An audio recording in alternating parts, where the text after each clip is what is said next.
This Keyblade. Is it her?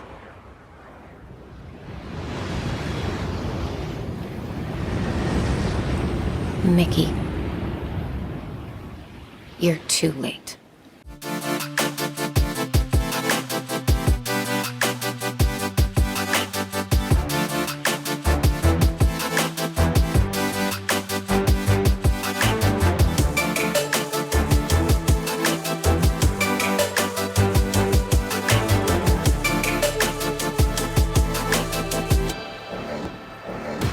Welcome back to the IMNerd podcast, guys. We are here for episode 24, and we have a special guest today, one of our good friends, Anthony Simpson, who has a great degree in arts and crafts, as I like to call it.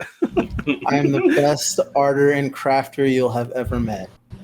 We're here with Anthony. We're going to be talking about Kingdom Hearts. So that is the topic for today. We couldn't do it without Ant. He's a huge Kingdom Hearts fan. So is Kenny. Yes. And these guys have played way more games than I have because I've only played pretty much the main installments, but they've played the side projects as well. We've played all of them. And many people have heard me mention Critical Hit Plus on the stream multiple times, but Anthony is the main person I stream on Critical Hit Plus with. So Frazier is my IMNerd partner. Anthony is my Critical Hit Plus partner. Mm-hmm. And back a month before Kingdom Hearts 3 came out, we streamed every single Kingdom Hearts game leading up to Kingdom Hearts 3. And that was not our first time playing them all. That was, so we've played all the Kingdom Hearts games multiple times. It was a fun month, though. It was a good month. Yeah. So before we get started, I do want to say I am young Xehanort.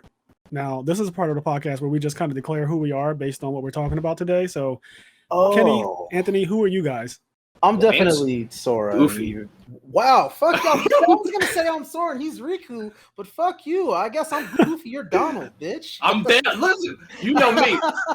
I am a Donald supporter. I will use this episode as a platform to spread my Donald support. He's a Donald stan. I mean, I'm a Donald stan too. Donald gets a bad rap. But we could be Sora and Riku. Who do you got? I mean, it's up to you. Who do you got? Final answer. Well, I'm young Xehanort. Sora and Riku. When we streamed Kingdom Hearts Dream Drop Distance, in that game you play as half the time as Sora, half the time as Riku, and it switches. So when we streamed that, we actually when it was Sora's turn, Ant would play, and when it was Riku's turn, I would play. That's pretty cool. Yeah. All right. So how do you want to kick this off, Kenny? I'll let you lead. Let me lead. Holy shit. This is Kingdom fucking Hearts. I mean, you can start off with how do we all get into Kingdom Hearts? You can go anywhere you want. Well, yeah. I mean, I like to lead by example, and what I mean by that is here you go. Frazier set an example, and so Ant, I'll let you lead. Oh my god. What the fuck? Okay. No, me and Ant. Part of the reason why we're even friends right now is it's because of Kingdom Hearts and Zelda. Those are the two biggest franchises that kind of cemented our friendship when we first met in high school. Mm-hmm. And we spent hundreds of hours like talking about Kingdom Hearts and doing Kingdom Hearts theories and stuff. So true. The very first time I ever went over Ant's house, he didn't even have furniture yet because I think they just moved. So I went over his house. They didn't have furniture, and me and him were just playing Kingdom Hearts 1. Put his business on Front Street. No, for real. They just moved. So when I first met Ant, he was poor. He didn't have and destitute. There was no food. And they were black. No. There was food. No. His mom hooked it up. There was definitely food. I will not throw dirt on her name. They had roaches. His mom hooked the food up. And there were gunshots. They had bars in the window, but it was always a house full of food. Just drag him. None of that is true, okay? He had a table and kitchen chairs. He didn't have a sofa. Anyway, we were playing Kingdom Hearts 1 at his house, and he had the ultimate weapon. His file was 100%. He 100% in KH1 before you could 100% games. It was 100%. Yeah, because I remember I didn't have ultimate weapon yet, and he did. And this is in Kingdom Hearts 1 or 2, you said? I forget. KH1. Kingdom Hearts 1. Okay. There's actually funny stories about all of the Kingdom Hearts games the main Kingdom Hearts games coming out that me and Kenny have together, like the Kingdom Hearts 2 story, but we'll get to that. But yeah, actually, so Kenny claims that the first time that we met, right, that this is true, by 100% factual. Allegedly. So before homeroom or was it after school? We were in like the cafeteria. It was before homeroom. It was Okay. in the cafeteria before like school really starts. Yeah. So in the cafeteria before homeroom, apparently I was drawing a picture of Sora because I am an artist, and Kenny allegedly came up to me and asked, "Oh, is that Kingdom Hearts? Are you a fan of Kingdom Hearts?" And allegedly I said, "I wouldn't be drawing it if I didn't like it." And that's the first thing that I said to him. Allegedly. I could easily see that. Oh, you can't easily I could easily see that. No, you can't. Listen, we tend to be very abrasive when people ask us certain questions. That is literally the first thing Ant ever said to me. I'm not surprised. Was I wouldn't be drawing it if I didn't like it. Like, oh, well, okay then.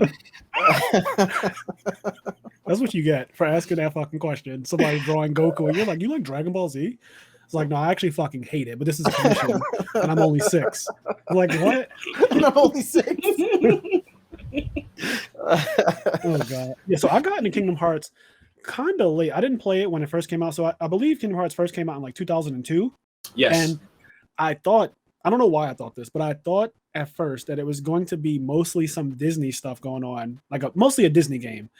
I didn't really fully understand that it was like the game I love the most, which is like Final Fantasy. I didn't realize that that's what it was combined with. I don't know why, but I kind of rejected the idea of playing it at first. And maybe that's because I was such a huge Final Fantasy X fan, and Final Fantasy X had come out in 2001. I feel like I was still playing Final Fantasy X when Kingdom Hearts dropped. And I don't know what it was, but my best friend was like, "Oh, you have to play Kingdom Hearts. It's so fucking good." And I was like, "Yeah, but I don't know if I want to spend $53.50 for it, because that's how much games cost with the tax back then." Damn, do you remember? Oh, $49.99. It comes out to $53.49 after everything. So because I knew exactly how much money I needed to get a new game. So I was like, I need Fraser to stop prophesizing that he's going to be an accountant. Like, I need it's weird because to not be a thing. I never realized that was going to be my life, but somehow that fucking became anyway. So yeah, I rejected Kingdom Hearts at first, and then when I finally watched him play it, he started from the beginning, and I watched the opening cinematic, simple and clean, and just from that, I was like, "This is Final Fantasy." I was like, "Oh, I'm in. Like, this is like, what the fuck have I been doing? Why have you not given this game to me already? Why have I waited so long? I was sleeping. Yeah, so I played that game immediately for the next like two or 3 weeks nonstop, and I don't know. It's just one of my favorite stories. I think Kingdom Hearts has the absolute best music of probably any game I've ever played. Like honestly, it is really that good. It's like Kingdom Hearts, Zelda, and I don't know. You could probably pick one of the Final Fantasies in there, but I think overall, like if I think about the whole series of just if you could only pick one series of games, take the music from those games. For me, it's probably Kingdom Hearts as far as like best music just ever. Like Dearly Beloved is wild. I agree, and I'm pretty familiar with this, but Ant is actually better than me. A lot of the music in Kingdom Hearts tells the story of Kingdom Hearts. Like a lot of the themes are all like intertwined and mixed together. Yeah. I know there's like official terms for it, but I don't know what they are. I think it's called like a leitmotifs. Yeah, like leitmotifs. That is the term. Oh. There's a lot of that in all of the Kingdom Hearts songs. You can hear like Roxas's theme in Ventus's theme. Damn, Kenny's still on my cue cards now. No, go ahead. I said you're better. I said you're better at this than me. You actually know it more than I do. I mean, yeah. I ended up doing like a report in college. It was like a music theory class or something. And actually, my final was on Kingdom Hearts and the music. Listen, like how it tells a story. We would have been friends immediately if you would have presented that shit to the class. Nobody else got it. Like nobody else got it, but I was like, sucks. yeah, you know. There needs to be a college for just nerds.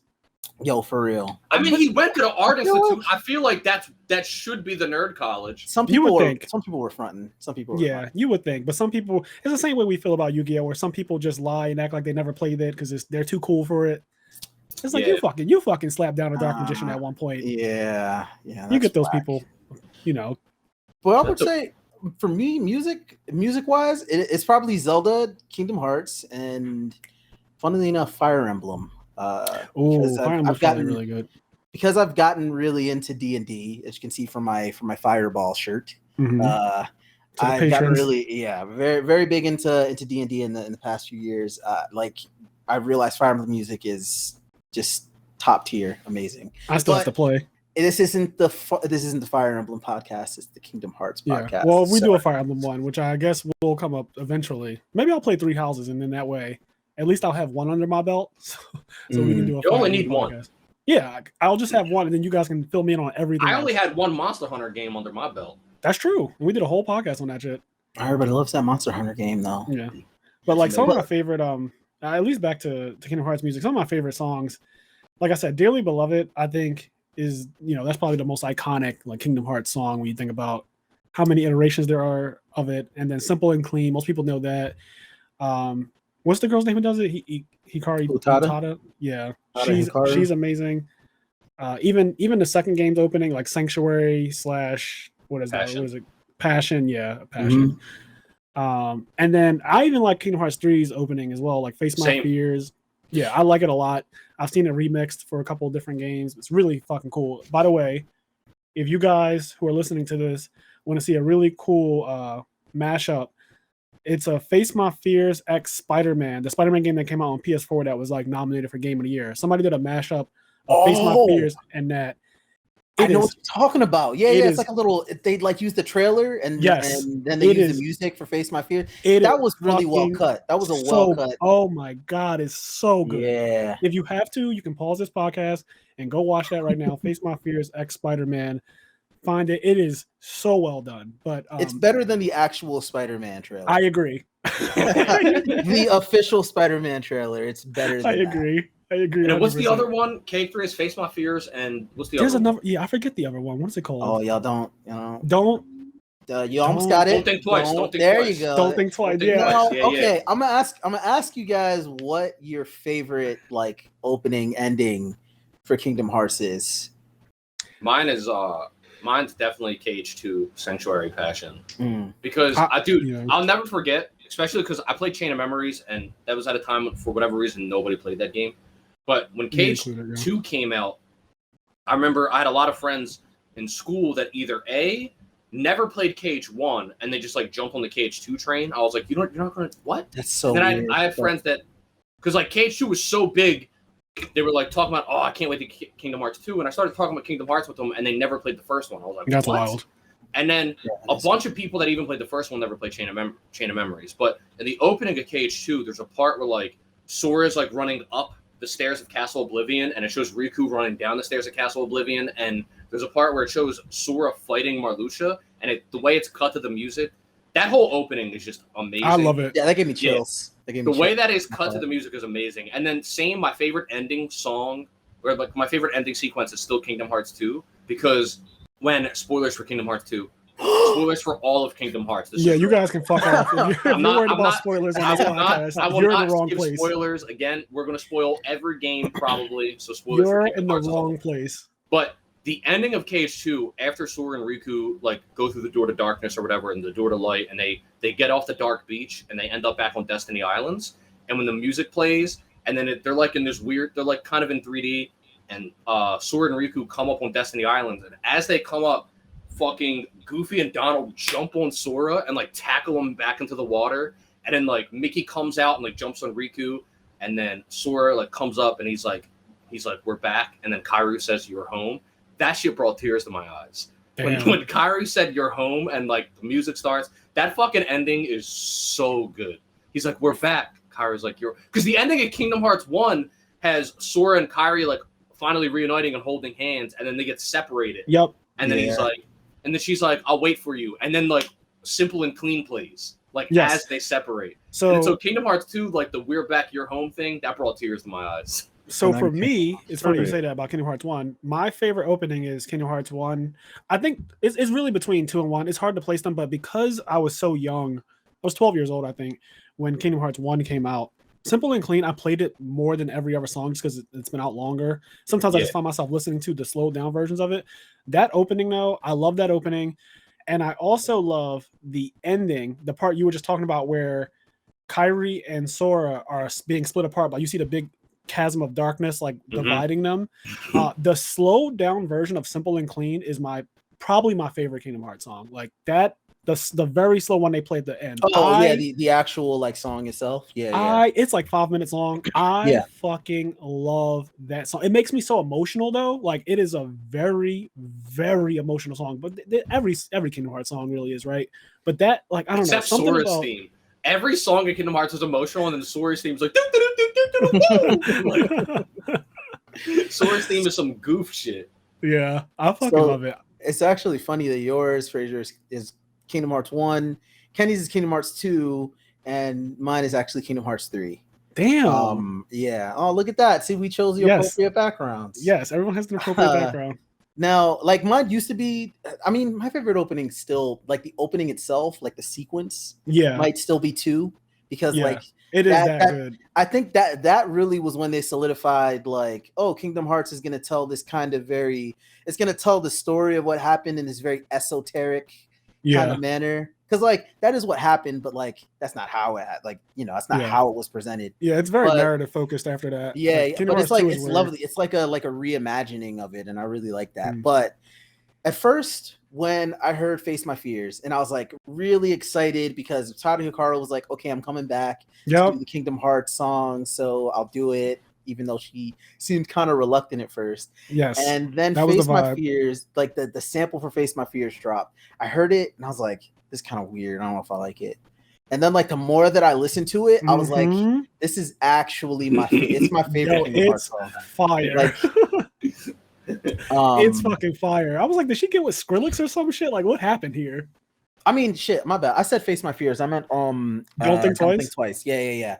I mean, I love Face My Fears too, but Don't Think Twice is actually like, Don't Think Twice. Like, I feel like it kind of gets shit on because like it's like in 3/4 measure, like the musical structure of the song itself. Amazing. Anybody that if you're I've heard people say like they don't like Don't Think Twice, and Don't Think Twice is easily my favorite. It's my favorite. Wild to me. Don't Think Twice. So first of all, in Kingdom Hearts 3, the melody that you keep hearing throughout the games, the Don't Think Twice melody, just the background of it, that is one of the best melodies, like to the ears. It just sounds amazing.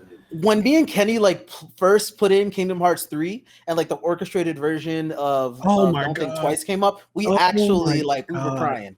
We were like crying when we streamed because we streamed it. We streamed it night of, me and Ant, and dude, we went ham for Kingdom Hearts 3. So we, like I said, we streamed all the Kingdom Hearts games. For Kingdom Hearts 3, we set up two 50-inch TVs in the same room, 2 PS4s, hooked both PS4s up to our streaming setup, and at a click of a button, it would switch between Ant's gameplay and my gameplay, and we were sitting right next to each other on the couch. We both have headphones on, and we were going through the game at the exact same time. If one was a little bit ahead, and when a cutscene started, we would pause and wait. And we went through Kingdom Hearts 3 at the exact same time together, like next to each other on the couch, switching between our gameplays for the stream. That's dedication. That is fucking dedication. That sounds really fun. When the opening played, we both fucking legit teared up and cried. Doesn't it open with like Xemnas and was it Master Xehanort playing against what's his name? Ericus. They're playing like that chess game.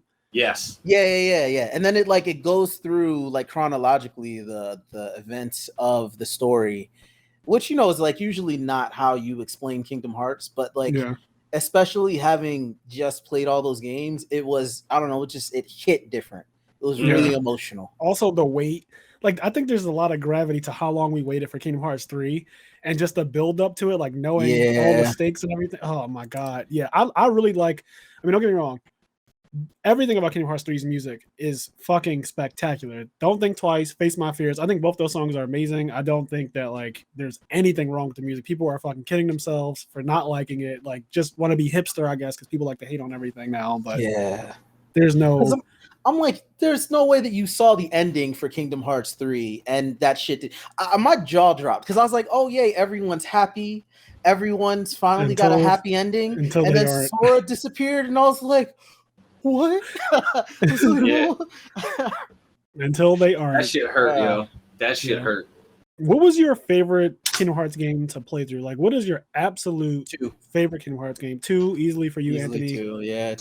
It's still Cage 2. Cage 2. It's 2. It's the best one. Cage 2 is the best Kingdom Hearts game. It is objectively the best one. Yeah. It's objectively the best. It introduced so much. The fucking forms: Valor form, Wisdom form, Master form, Final form.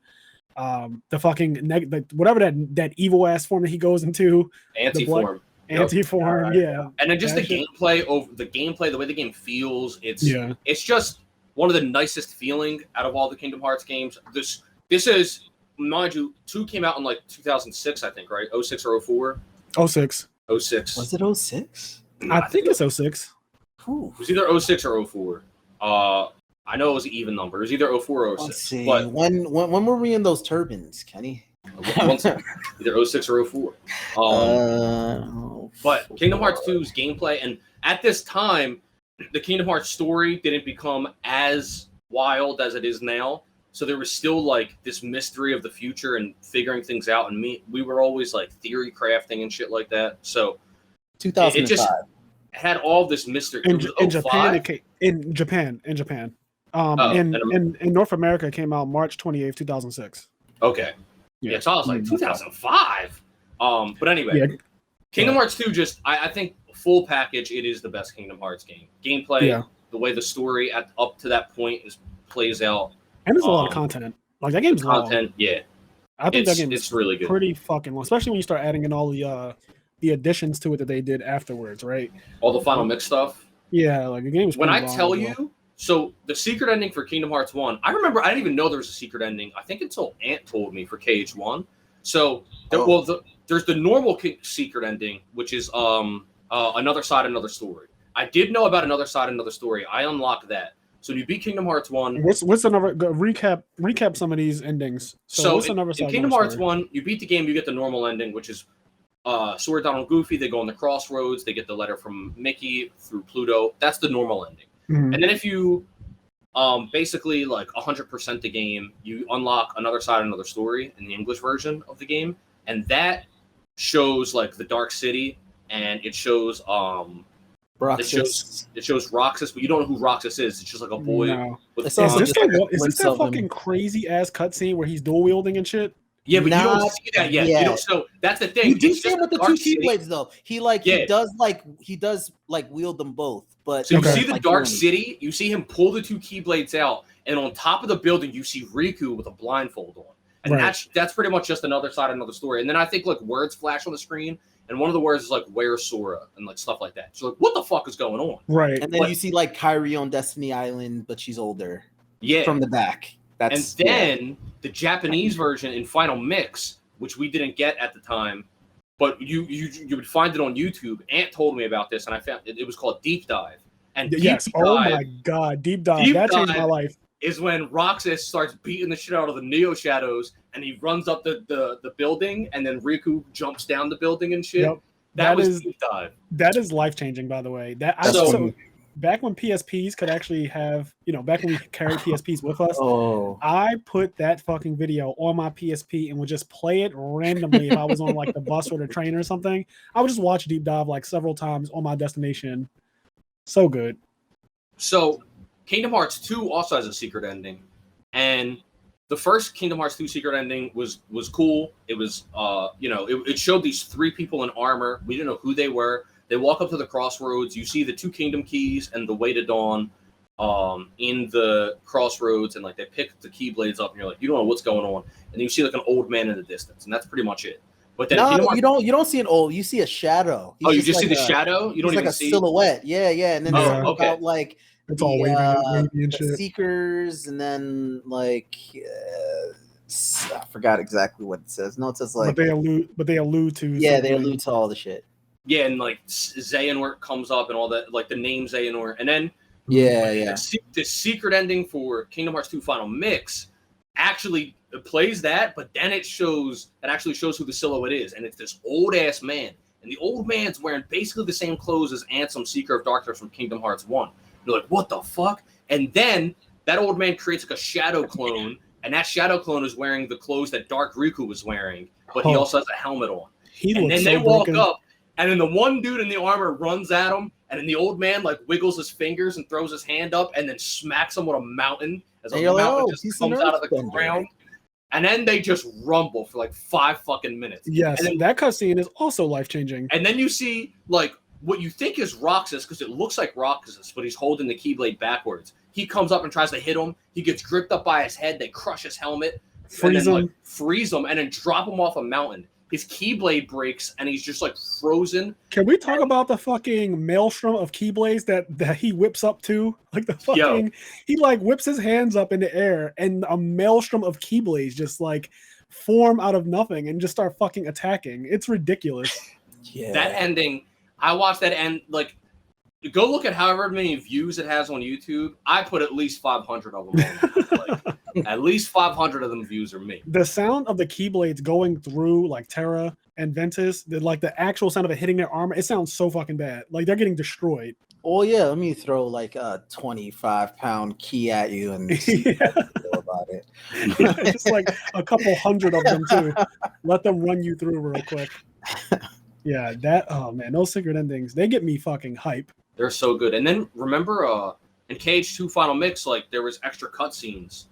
And I remember watching those extra cutscenes and you would see, so you saw these people with the armor, and I saw the secret ending before seeing the extra cutscenes, but then you see like cutscenes of Xemnas in a secret room, and he's like talking to the armor of Aqua, who we didn't know at the time. He's like talking to Aqua's armor, and like Zigbar is eavesdropping on him, and there's all this weird shit and mystery around it. And at the time you're like, what is going on? Like, what is happening? It was so interesting. I'm still like that. And then like Birth by Sleep, that was on was that on PSP? I feel like that was on PSP. It was on PSP. Yeah. And let me tell you, playing it back, it doesn't play back as well as you remember. Damn, I love Birth by Sleep too. It doesn't play back that well. It's not that it's bad. It's just that like the enemies don't have knockback, and it's weird, and there's just a few other like boss fights aren't fun. But they're not. When we replayed Birth by Sleep, me and Ant, because Birth by Sleep was one of my favorite Kingdom Hearts games as well. But when I replayed it, I was like okay, before I replayed all of them recently, I would have said, and not counting 3 at the time, I would have said my favorite game's KH2, my second favorite's like Birth by Sleep. Right. But replaying them all, my second favorite would definitely be KH1. Like, did they remake Birth by Sleep? They remade it for the PS3 and PS4. So it was a remake, not a port. No, it was a port. I mean, it was a port, but it was like remastered. It was because basically what I'm asking is, did they fix any of these problems that you guys had with the game? No, they didn't fix any of the problems. Oh, so it feels more like a port then. Yeah, it's a PSP game. It's a PSP game, which is okay. I just wanted to make sure because I was thinking if they remade it, maybe they fixed like the whole because enemies not having knockback is wild. Like that is. Some of the weak ones do, but like the bosses, like you just can't hurt. They're annoying. They're annoying to fight. He said boss fights are not fun.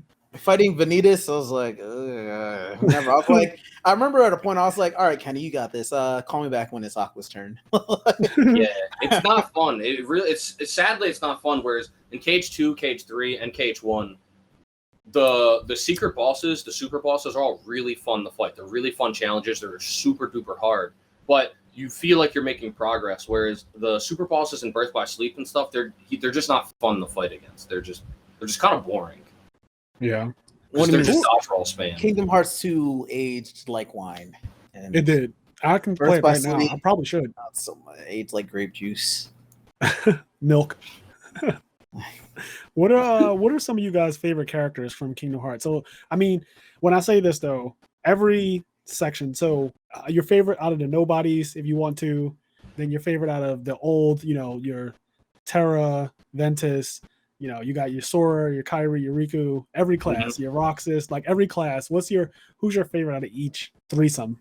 All right, this is constantly shifting for me because God. At first I kind of hated Riku. I was like, oh, he's like an emo boy, blah blah blah. And then I played Chain of Memory. And like the thing is, like I remember playing it before Kingdom Hearts 2 came out, but I didn't really remember it like that. And then I played it again when it dropped on the PlayStation. And playing it again, I was like, okay, wait, Riku's like my favorite character now. And then Sora was my favorite character, but then he wasn't because he got stupid for a really long time. Mm-hmm. And then in Dream Drop Distance, he wasn't stupid at the end. And I was like, okay, I like Sora again. But overall, it's probably Aqua. All right, so Aqua. I know that was a very confusing answer. I just want to know. Ant was like explaining the whole time. He's like, so my favorite two, I love Charmander and Squirtle. Charmander and Squirtle are my favorite. Charmander did this, and when Squirtle did this, oh my god, it was so cool. I love Charmander, and my favorite Pokemon is Bulbasaur. It's like, wait, what? That's literally what he just did, though. Like, not even. That's literally what he did. He fucked us up real nice with that. I'll tell you, my least favorite character is though. Who? Mickey. Damn, the king. Yeah, man, he's a terrible friend. Damn. What do you do? What are Mickey's He crimes? left Aqua in the realm of darkness for 10 He years. did. Look, in Kingdom Hearts 3, when she chewed him out, I was like, you deserve that. Do you know when she turned around, she's like, Mickey, you're too late. And Yo, she has that evil ass look. You remember the trailer? The trailer for Kingdom Hearts 3? I was heartbroken. I was like, when I saw her evil, I honestly was heartbroken too. I felt so bad. I was like, yo, this is going to be a dark fucking game if Aqua's actually evil. Yeah, but then like when you actually play it and she's cussing them out. Remember when you watch Black Panther and you're like, oh, Killmonger's killing all these people, and then like he starts explaining himself towards the end. And you're like, you know, he ain't wrong. That's kind of how I felt. That's kind of how I felt when Aqua was chewing out Mickey, because she was just like, you left me here. Do you know how lonely it is? Do you know I thought that she was never coming back 10 years by myself? I was like, damn, read him. Because I'm still surprised that there was a redemption arc for Aqua. I thought that she was going to be an actual like wielder of darkness and everything forever. I thought that was her life. Damn. I thought she chose that life. It would have been Mickey's fault, because the entire time Mickey just knew that she was there and didn't say anything. But who's an even worse offender is probably Yensid. He's retired. How you going to handle him? Sitting behind that cheap wooden desk, not doing anything. He's like Kenshin's master, basically. And then man be retired. And then he has the nerve to just tell Sora, you're strong, but you're not strong enough. I know that like you just defeated all these like dream blah blah blahs, but your friend had to save you at the last minute, so you're ain't shit. Damn. You're level 1 again. He's literally Kenshin's master. At least he had a moment at the end everything. He could go and just start killing Shishio, everyone, but he just chooses not to. So who's your favorite? Not like the worlds are at stake or anything like that. Who's your favorite organization member? Still might be Larxene. I always love that attitude. Let's go.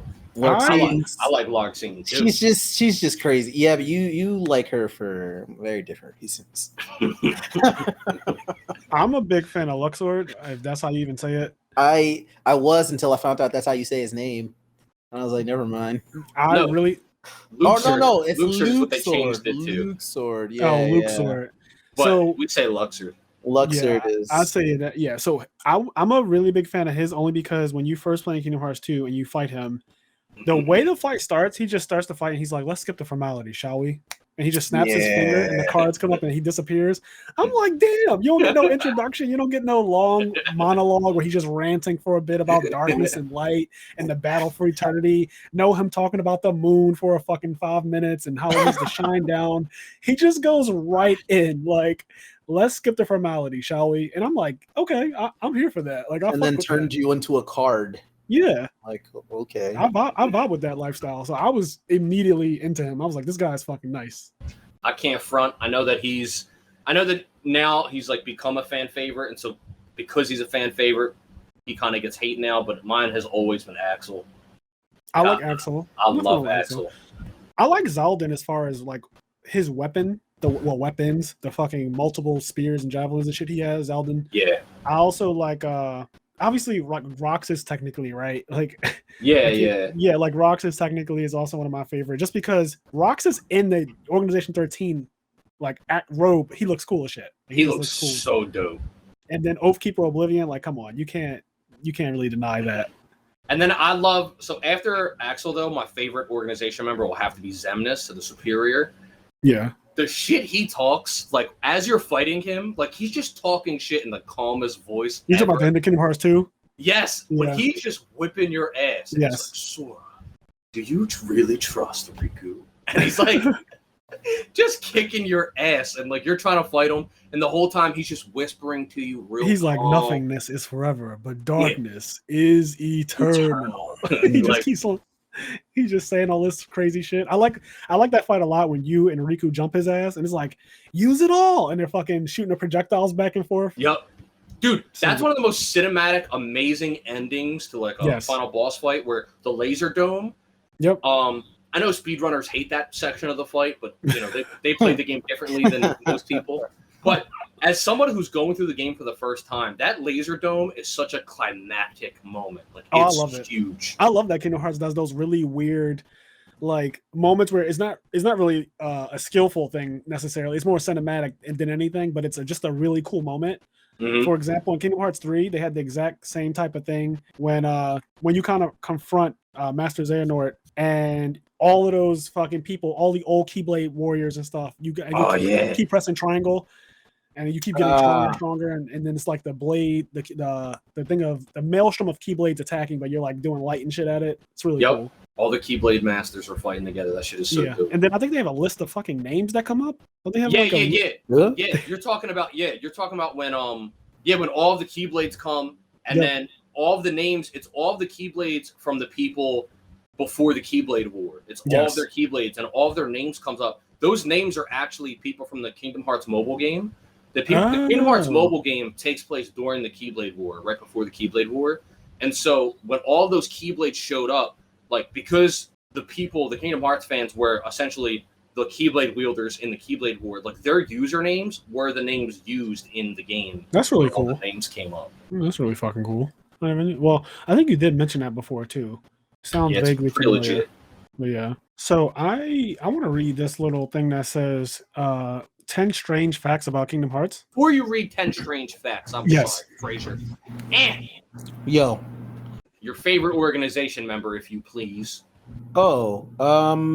It's still. Oh wait, that's right. You said Larxene. It is Larxene, but like, I'm like, is it Larxene? Now you confused them. Like, is it though? I'm just going through them all in my head. If they were real people, Larxene would be my favorite.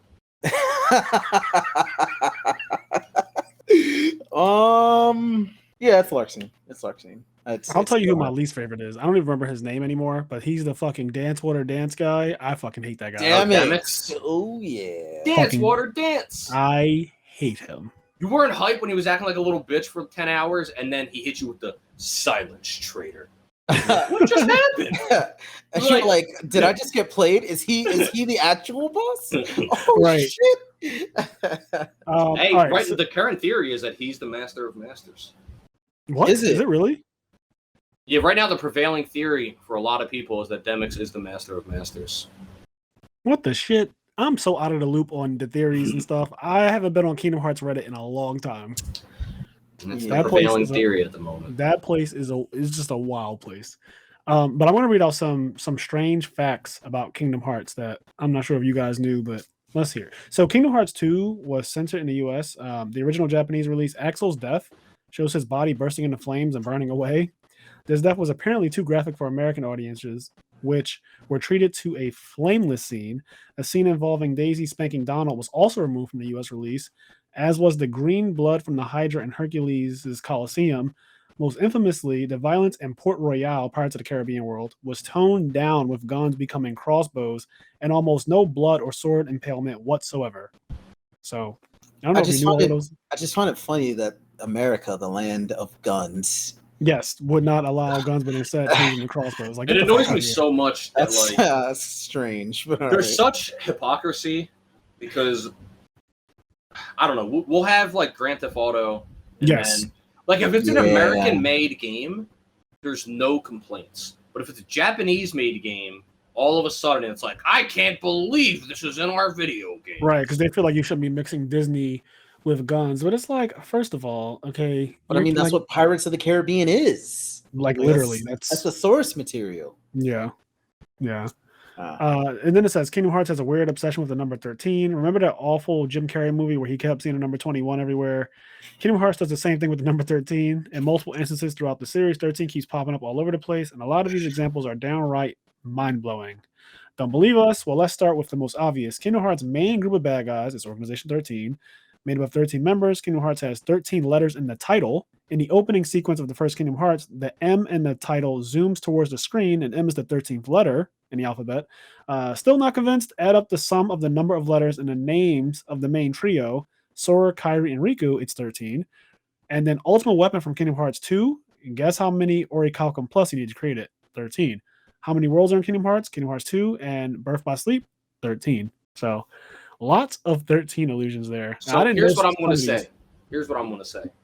Some of those I did know and were done on purpose, like 13 worlds in Kingdom Hearts 2 and 13 Orichalcums.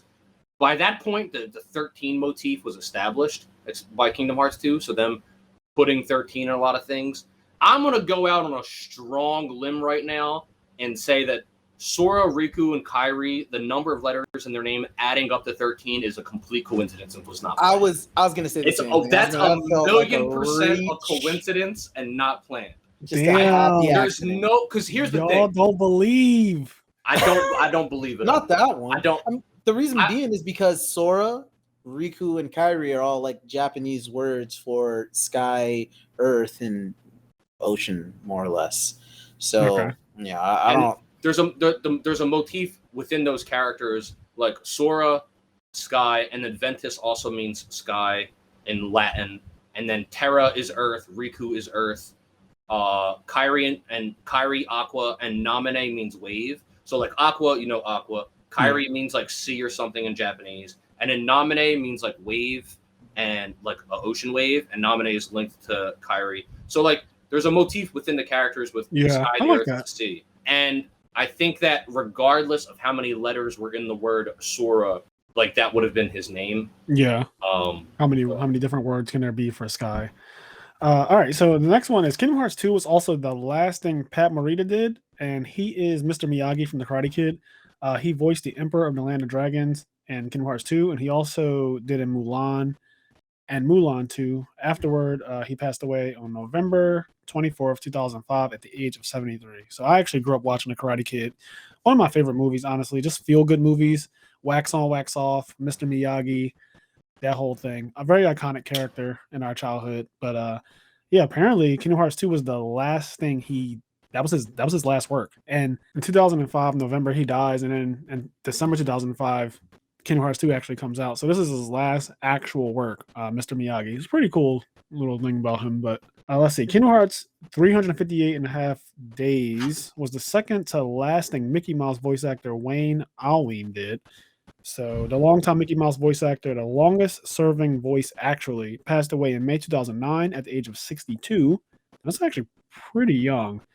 The English language version of Kingdom Hearts was dedicated to his memory. Brett Ewan took over the role for subsequent Kingdom Hearts games. So Mickey Mouse's voice has changed. I didn't know that. I didn't know that either. Yeah. I mean, I guess that's the person to replace him is that good then. Yeah. Kingdom Hearts is the last Squaresoft game. I did know that.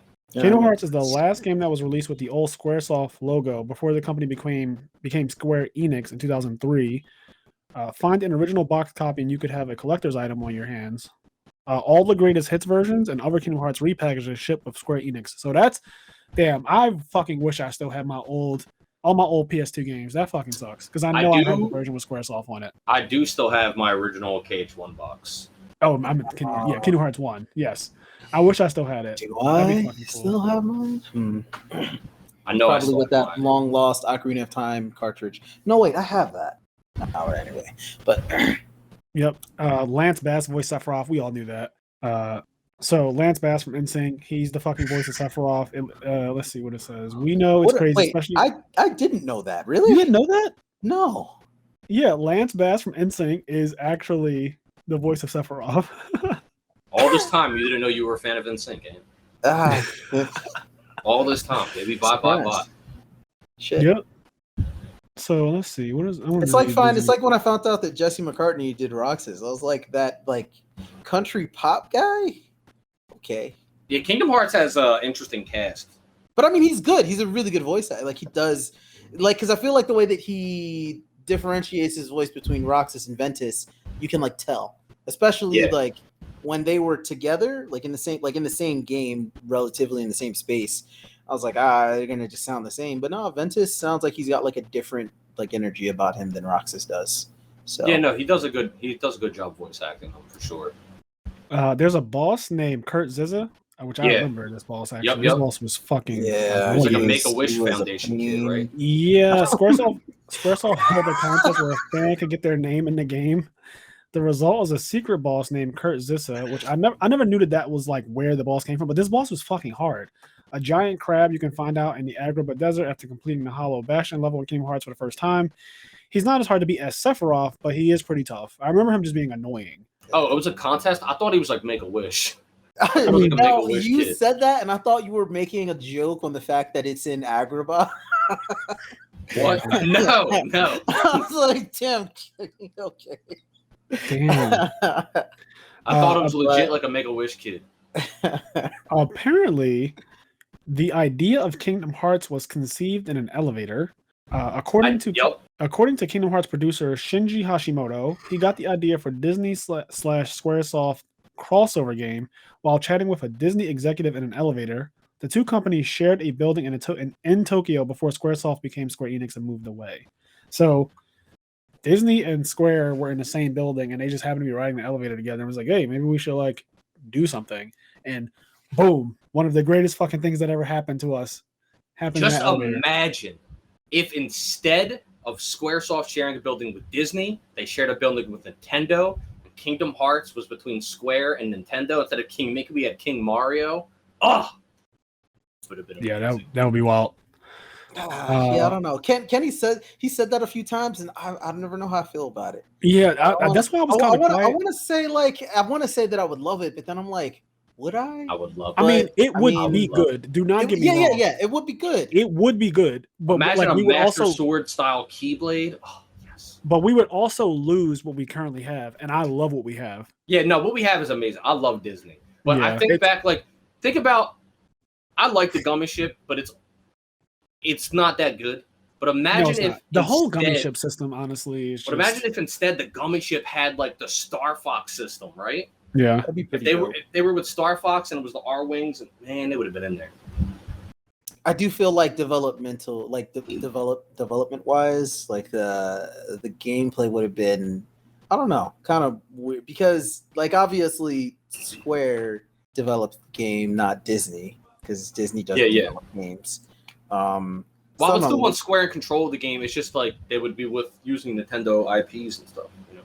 But like I feel like because Nintendo like develops really good games, obviously. So I wonder what that developmental process would have been. Imagine, Kingdom Hearts 1, how like the plot of that game has all of the big Disney villains around the table, and they're all shadowed out. Imagine those same scenes, but it's like Ganon and Bowser and shit. Ganon, Bowser, King K. Rool, King Dedede. Listen, no one is saying that shit would not be fire. It's just, again, we will lose what we have now, and I'm not sure I'm willing to sacrifice that for a what if. Maybe there should be a what if episode though, since Disney does fucking does the what if series right now. They could just fucking what if Kingdom Hearts and just change it. Oh, Kenny's not at what if yet in his not Marvel. Yet. Not yet. Marvel I'm on the Black Falcon. Oh anyway. yeah. Yeah, the Black Falcon, baby. Good luck with that one. But what's it Did you not like it, Fraser? I actually am not a fan of that one. I mean, really? So I just We'll talk about that when we talk about it. Okay. Sorry. I just Real quick, this is super random, but I just thought of it because I'm looking at our pictures and I'm just looking at the Kingdom Key. I know Ant's favorite Keyblade, so I'm gonna start with Fraser. Fraser, what's your favorite Keyblade? All right, you're gonna have to give me a second. I'm gonna this is an edit point for the podcast, but I'm going to quickly Google because I like a lot of Keyblades, but I don't know them by name and I haven't seen them in so long, so I need to pull some of them up. So give me a second. No problem. So I don't know why I even had to Google this because I actually knew the answer. I just had to verify though. Oathkeeper and Oblivion are just but it's kind of like it's like, okay, it's not really special, it's not really crazy, but like they just are the best two Keyblades for me. And I also like Ultimate Weapon from every single game. I really like how it changes every game. I also love the Keyblade that fucking Master Xehanort had at the end of Kingdom Hearts 3. Oh yeah. The Keyblade, the X-Blade.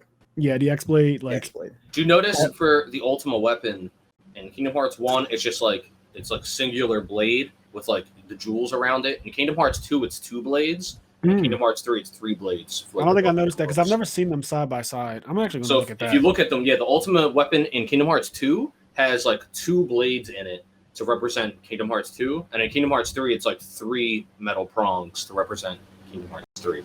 Which is pretty sick. Which I always said in Kingdom Hearts 3, Ultimate Weapon's like Keyblade form is a disappointment to me because it turns into like that rainbow sword and like whatever, that's cool. But I think it would have been so sick if instead would Ultimate Weapon's Keyblade form in Kingdom Hearts 3 should be sword like grabs it and rips it apart, and it rips into the Kingdom Hearts 2 Ultimate Weapon and the Kingdom Hearts 1 Ultimate Weapon and dual wields the Ultimate Weapons. That would have been fucking wild. Missed opportunity. That would have been so sick. Missed opportunity. But the actual Keyblade for Ultimate Weapon in Kingdom Hearts 3 looks sick until it transforms. Yes. I can't remember. But It's like red. It's like red and black. Yeah, it's really cool. It's kind of evil looking, actually. But I also didn't get the Ultimate Weapon in Kingdom Hearts 3. Kevin got it for me. So Okay. What about you guys? What's your favorite Keyblades? All right, you go ahead, Kenny. So, okay, aside from Oathkeeper Oblivion, which I feel like is just such a, they're so good. But my favorite Keyblade, not counting Oathkeeper Oblivion, would probably be Sleeping Lion. It's the Keyblade you get from Squall in Kingdom Hearts 2. Yes. That one's so good. I love the Sleeping Lion. It's a very clean, sleek design. Yeah. The Gunblade is just a sick weapon in general, and it's obviously a play on the Gunblade. Some other favorite Keyblades of mine are in Kingdom Hearts 1, the Metal Chocobo. I love the Metal Chocobo, which is like a big hunk of metal. Like it's just like a hunk. And Metal Chocobo is one of my favorites. Metal Chocobo, Sleeping Lion. I like Bond of Flame, which is the Keyblade you get from Axel. I like Riku's Keyblade too. Yeah, the Way to Dawn is sick. It's cool as well. Okay.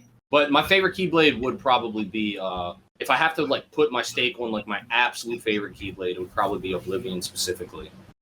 Specifically Oblivion, yeah. It's not bad. I kind of feel like Kingdom Hearts 3 Keyblades are a little unfair just because they fucking transform. I really like the one from Frozen. Oh, I can't remember the one from Frozen. I don't remember the name of it either, but the Frozen Keyblade looks fucking cool as shit. And then it transforms into like claws and ice skates, and I'm like, all right, like what? Yeah. What are we doing? It looks cool as shit. It's just kind of unfair that it has a whole transformation to it. Dude, for me, okay. I remember thinking this one looks cool. it looks like the castle, right? It's like an ice castle. Yeah. I mean, mine is and forever will be the Kingdom Key. The Kingdom Key, yep. Yeah, especially Mickey's. Mickey's fucking Keyblade looks cool. The reverse colors, like the gold and the gold blade. It's really nice. Yeah, but Ant's Keyblade has always been the OG Kingdom Key. Yeah. OG. Do you have a replica of it? No, I don't. I have like a replica Master Sword, but not a Kingdom Key. I should get one of those. I'm thinking about. I want to maybe when I buy a house, I'm gonna probably just splurge on. I'd be so tempted to hit somebody with it though. Oh, it's getting swung. Now, what happens after it gets swung is between whoever is on the other side. You're gonna get that shit made out of real metal, isn't it? So they released apparently. My one friend D'Angelo, he posted a picture last year of it looked like some kind of collector's item, but it was a fucking Kingdom Key, and it was just metal. Like you could just tell it was hard fucking metal, and I was jealous. Like I want it. It's big. It's like actually life size and everything. Yeah, I would love to. Yeah. Okay, it's that YouTube channel that like makes Man at Arms, I think it's what Man at Arms. That YouTube channel is amazing. Yeah, they made like an actual Kingdom Key. They made it sharp though. I was like, yo, what? They made the Kingdom Key sharp? Like they made the key part, like the okay. Yeah. Man at Arms, if you guys don't know, it's just a YouTube channel where they make a bunch of different weapons. I'm sure that they might do other stuff, but I mainly watch them when they make video game or anime weapons. Like they've made Kenshin's sword, they made the Kingdom Key, the Master Sword. I think they made Sephiroth's sword. They just make a bunch of random ass weapons. Yeah, when you say they make them, they don't allow us to buy them.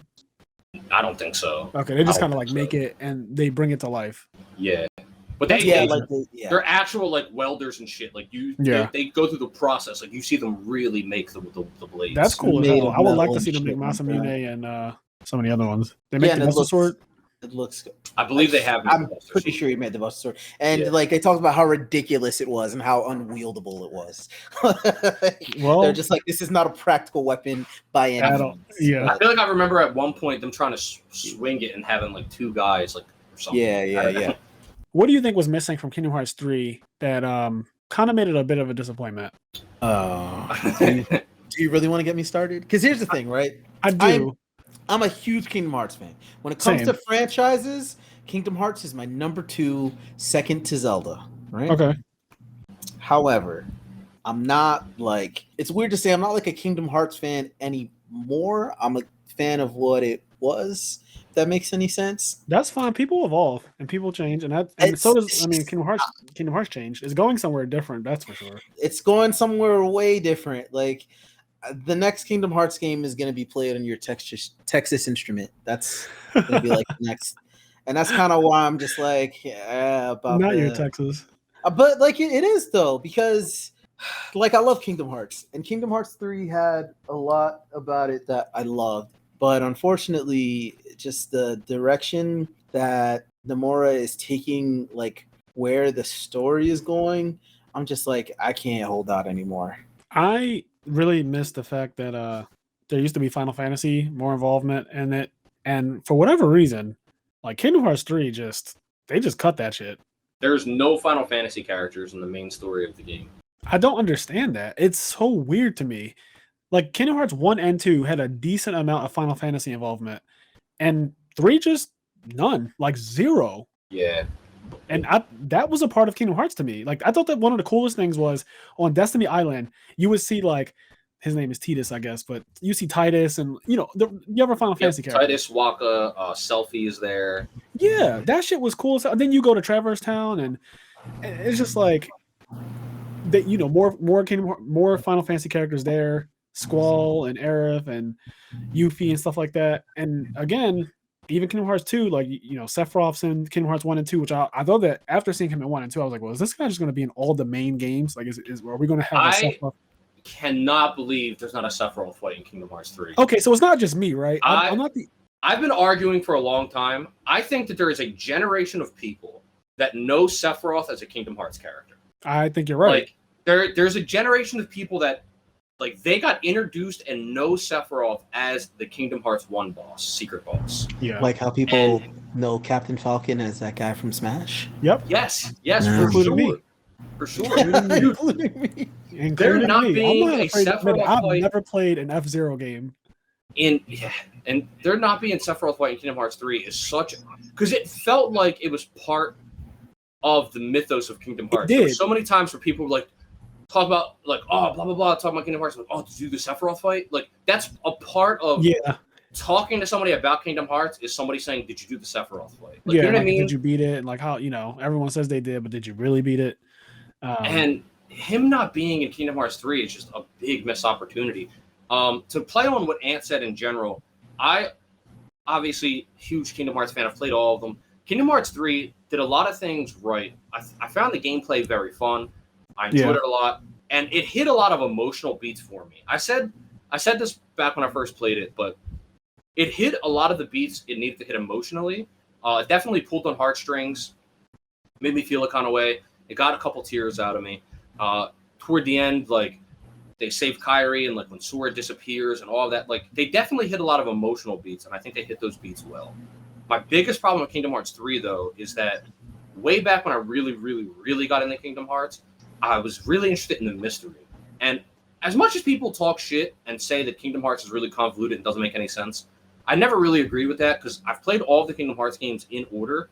And yes, the plot gets crazy, but it really isn't that convoluted, at least to me, if you just play all the games. I think the problem is some people will skip 4 games of Kingdom Hearts and they'll be like, the plot makes no sense. Because we didn't play 4 of the games. If you read the first 2 books of Harry Potter and then read the last one and say Harry Potter makes no sense, it's like, well, you didn't read the books in between. Yeah. Yeah, it did just heavily it became a meme, But like how people would say that Donald is a terrible healer and you're like, you have to go into the settings, But yes. Yeah, I'll get to that.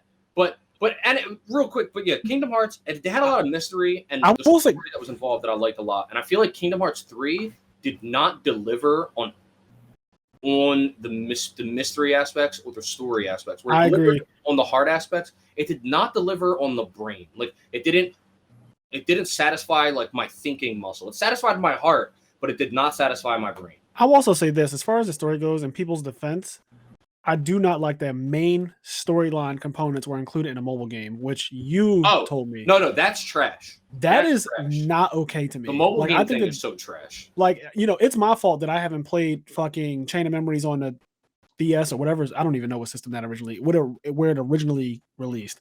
Like, that is on me for not playing it. But like the mobile game, I'm just not. I think most people are just not into playing. I agree. Like, I don't think that should not be a thing. And it was you and someone else was saying, I think Tyree was saying the same thing. Like a lot of the story of going into Kingdom Hearts 3 is actually in the mobile game. Stuff that I would have no idea when you end the Kingdom Hearts 3 and there's like the box and all that, and I'm just, like, I don't know anything about that shit. That's really annoying. So yeah, so all of the other stuff pre-mobile game, yes, is what I'm talking about. Once the mobile game became a thing, I started to really get annoyed because there's a lot of relevant story wrapped up in that mobile game, and I think that's really dumb. Yeah, like I have to watch a YouTube video and it's a pay-to-win like 3,000-hour game. Like I don't got time for that. What? Yeah, the next Kingdom Hearts plot relevant point will be coming to a calculator near you. So that's what you were. That's your jab from earlier about the Texas Instrument. Yeah, I mean, in actuality, because like apparently there's an arc in that game, in the mobile game, that has to do with young Xehanort and like his backstory, and like it's apparently really good and very sad. And I'm just like, you know what sucks is that I'm never gonna play that shitty mobile game. I'm just like, that sucks. I'm never gonna play it, and I'm one of the hugest Kingdom Hearts fans that I know, and I'm not gonna like. I even tried because I actually despise mobile games. I just can't get into them. I don't know if it's just like playing them on the phone or whatever, but I just can't get into them. Well, and I tried to play that game. I put that hatred aside to try and play that game for Kingdom Hearts. I love Kingdom Hearts that much, and I was like, this game is shit, and it looks like shit. And like my friend that was trying to get me to play it was like, you just got it. And I was like, I ain't just gotta do shit. It's awful. He said this game is shit. The game does look like shit. It plays like shit. I don't think the game is good at all. I tried playing it as well. It's not a good game. But it just sucks because I know some people dog on Chain of Memories, as is not a surprise here on this podcast. I'm a huge fan of card games. And Chain of Memories, the deck building aspect of that game is really fucking fun. And obviously the game doesn't play out like a card game, but you build your deck for the action sequences. And it's really fun when you get your deck flowing in a certain way. And so I like Chain of Memories a lot. My point is, I hate that it went to cell phones, because if instead everything that was put into that cell phone game was put into like DS games or PSP games or whatever, you know what I mean? Like they would be complete games. They wouldn't just be like an ongoing cash grab, like pay $4,000 to be able to play the game. Right. If they just made it a complete $40, $50, $60 game on a DS, a 3DS, a PSP, a PS Vita, whatever, like I would have bought them and enjoyed them. Like I don't like the PS Vita. I think that system sucks. But I would have bought a PS Vita. Sony agrees with you. Kingdom Hearts. Sony does agree with me. So. Oh man. But I mean, sorry. Go ahead. No, go ahead, Anthony. No, I mean that's just like, I think that's something to be said about like when thinking about developing in general, but especially developing like a game and trying to like realize where your audience is and trying to keep that audience. I suspect, I have a sneaking suspicion, because I don't like Square Enix as a corporation. I just have a sneaking suspicion that Square Enix was pushed in that direction because money. Yeah. Because like monetary incentive.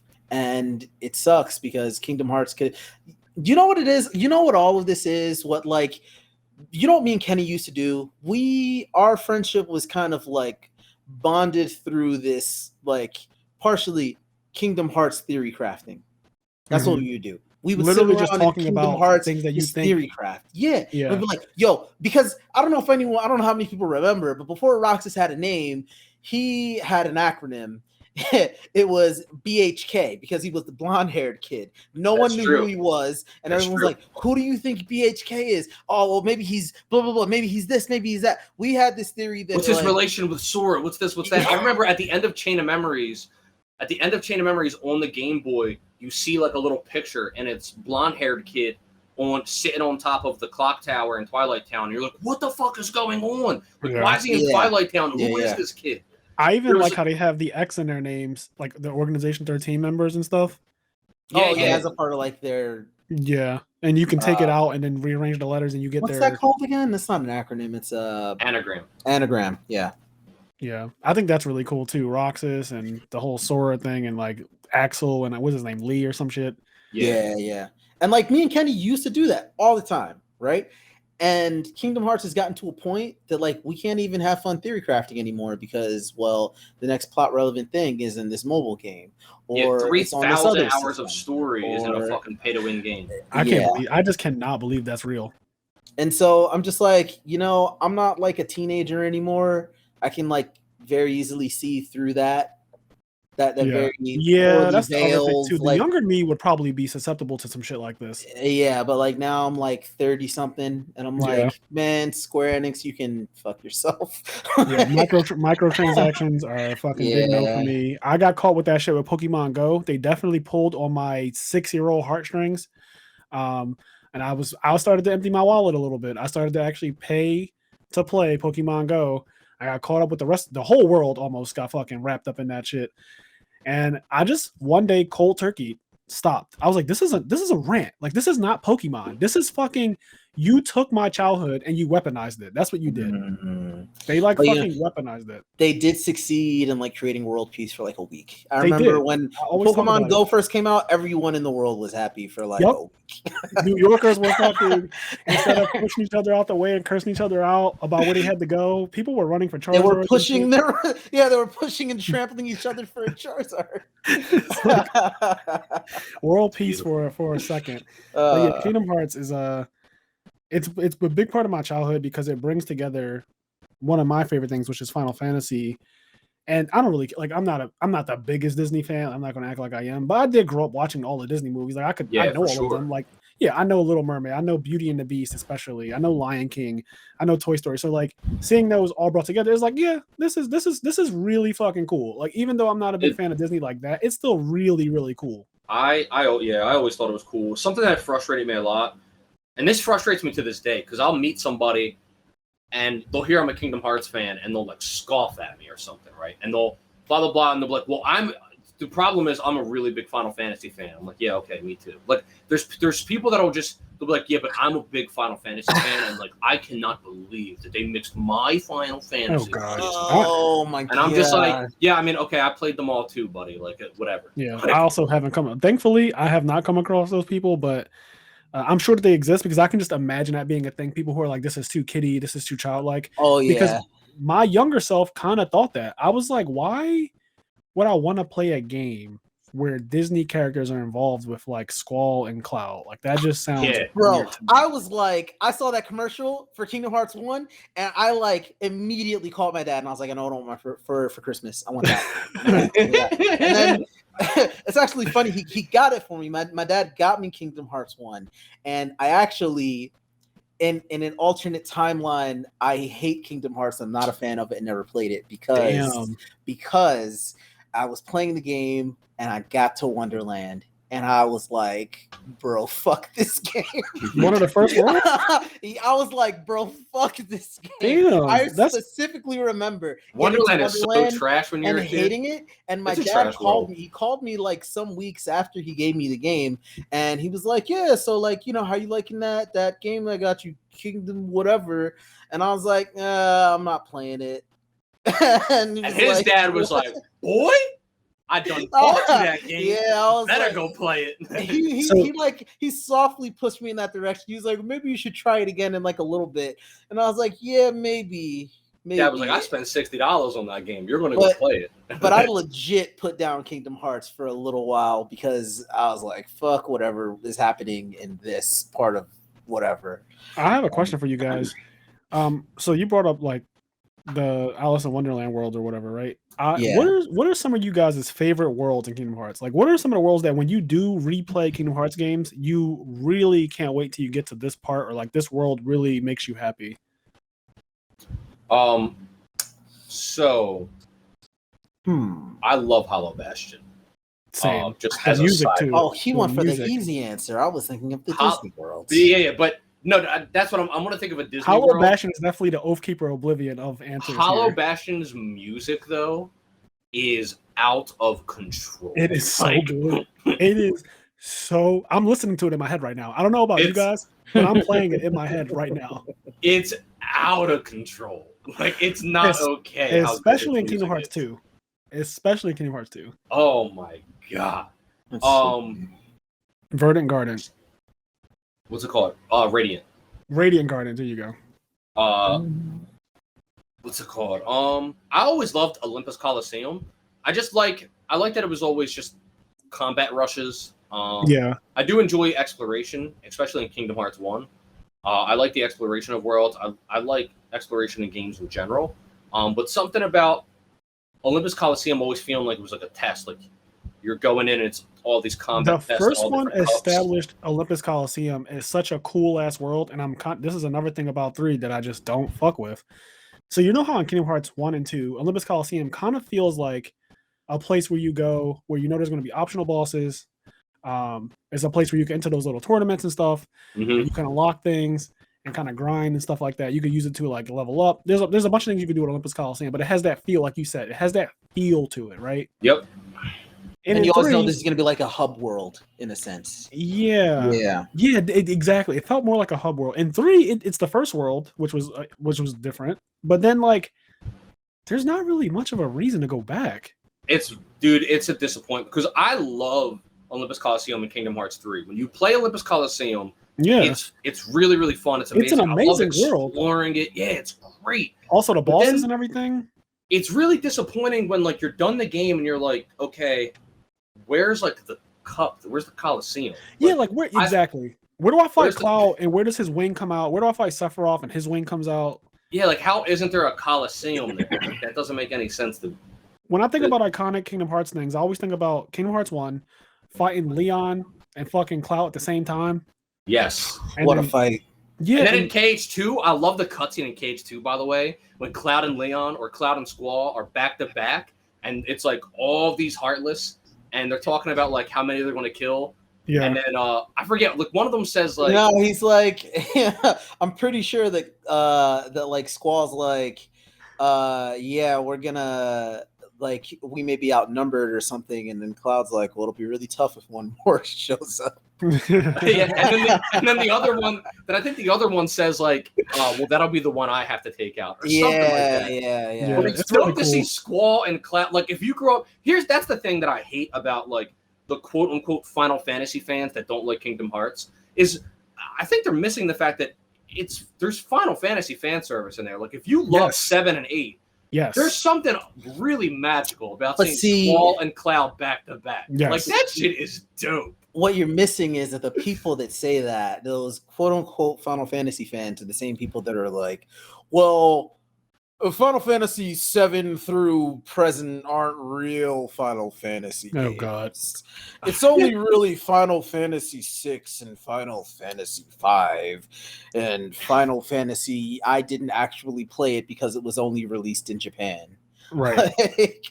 And don't get me wrong, those games are great. Final Fantasy 6, Final Fantasy 5, great games. But like, just don't gatekeep. Like nobody exactly. Like, please don't gatekeep. As a person, enjoy things. Yeah, seriously. Like as a person, nobody ever likes those people. Yeah. Like, let people enjoy things.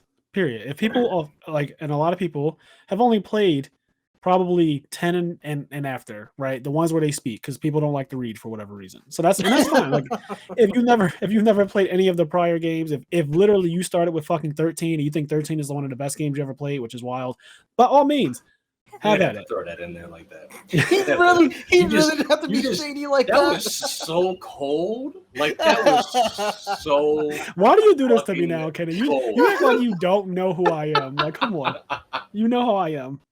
Even when I'm talking about not gatekeeping and not being an asshole, I'm going to be an asshole in that moment. That was just cold. That's part of my personality. Man. So for me, I do want to answer this question for myself too. So as far as favorite worlds, this is like probably come as a shock to some people. I don't know why, but since Kingdom Hearts 2, I love the Pirates of the Caribbean worlds. It's an amazing world. I love it in Kingdom Hearts 2, and it's part of it is because of the graphics of it. Like it's a complete change from the rest of the game. You look completely everything looks completely different. There's an element of realism. It just kind of shows you like, hey, we could make this game look like this if we wanted to. Like for people who want their Final Fantasy more than they want the Disney aspect, we could make it look realistic if we want it. We just don't. So they have like real looking people and everything. And in Kingdom Hearts 3, when you play the Pirates of the Caribbean world, I think beautiful. Like the fact that you get to actually go on the ocean and the fucking Black Pearl and just literally just go around, do whatever you want. That world is huge. You can dive underwater. There's a whole world underwater, a bunch of secret shit. And also, then battle music top tier. Oh my god, the battle music is amazing, and the So ports and good. stuff that you can land at, all the islands that you can land at, and there's so many fights and shit that happen on islands, and there's the islands that have like people on it and shit, and they're just kind of going about their lives. I think that world is not only gigantic but beautiful to be in. That world's really good. The Pirates of the Caribbean world's amazing. I lost my mind on that world. My favorite world, but it comes with a small caveat. My favorite world in Cage 3 is the Toy Story world. I grew up loving Toy Story, and I love like the toy version of Sora, Donald, and Goofy. Yeah, and it was just really cool running around in Andy's room and like running around like in outside and going to the toy store, Pizza Planet. Yeah. All being that outside shit in Kingdom Hearts is so funny to me. Like just being on the fucking curb. yeah. It's Having a fight on the lawn. Yeah. So that world is so sick. I also love when Woody throws shade at young Xehanort.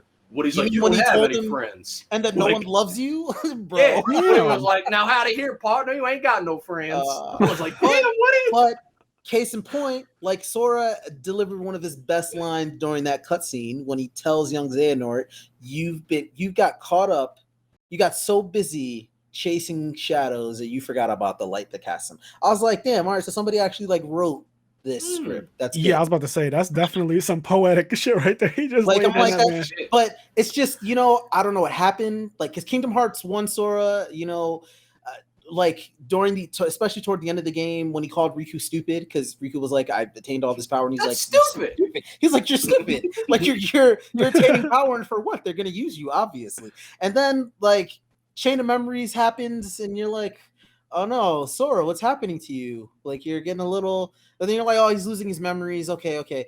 And then he goes to sleep. And then he wakes up as Kingdom Hearts 2 Sora. And I always say he's a little nominated he's a few links short of a chain because he woke up and was pretty dumb. And I was like, why is Sora stupid now? Damn. And then he continued to be stupid until Dream Drop Distance. When Zigbar tells him the Keyblade, he was like, as if the Keyblade would choose a wimp like you. And Sora was like, you know what? I've had it. He was like, so what? The Keyblade didn't choose me. I know that. And he was like, but I'm a part of something bigger. The people it did choose. And I was like, there it is. There's like not stupid Sora again. And I was like, all right. And then he's not stupid anymore. Well, I mean, I don't know. He like gave his heart up for Kyrie. So maybe just speaking of just Sora and some badass moments, forever. I think my absolute favorite just like moment of Kingdom Hearts is Sora versus Riku, when Riku is about to bring the sword down and then Sora's like all depressed and then he brings up and blocks it with his Keyblade and he's like, forget it. Like, there's no way you're taking Kyrie's heart. And then they start rumbling. That part, I remember seeing that part so many times, maybe because, Riku kicked my ass. But yeah, I was going to say, you had no choice but to watch that cutscene like 12 times. So. But I love that part so much, man. That part is also one of my other favorite parts of Kingdom Hearts is in the Land of Dragons world in Kingdom Hearts 2 when Sora gets in line and the guy punches him in the face. Like one of Mulan's friends just punches him in the face. I like the Mulan worlds too, actually, now that you say that. Yeah, the Mulan world is sick.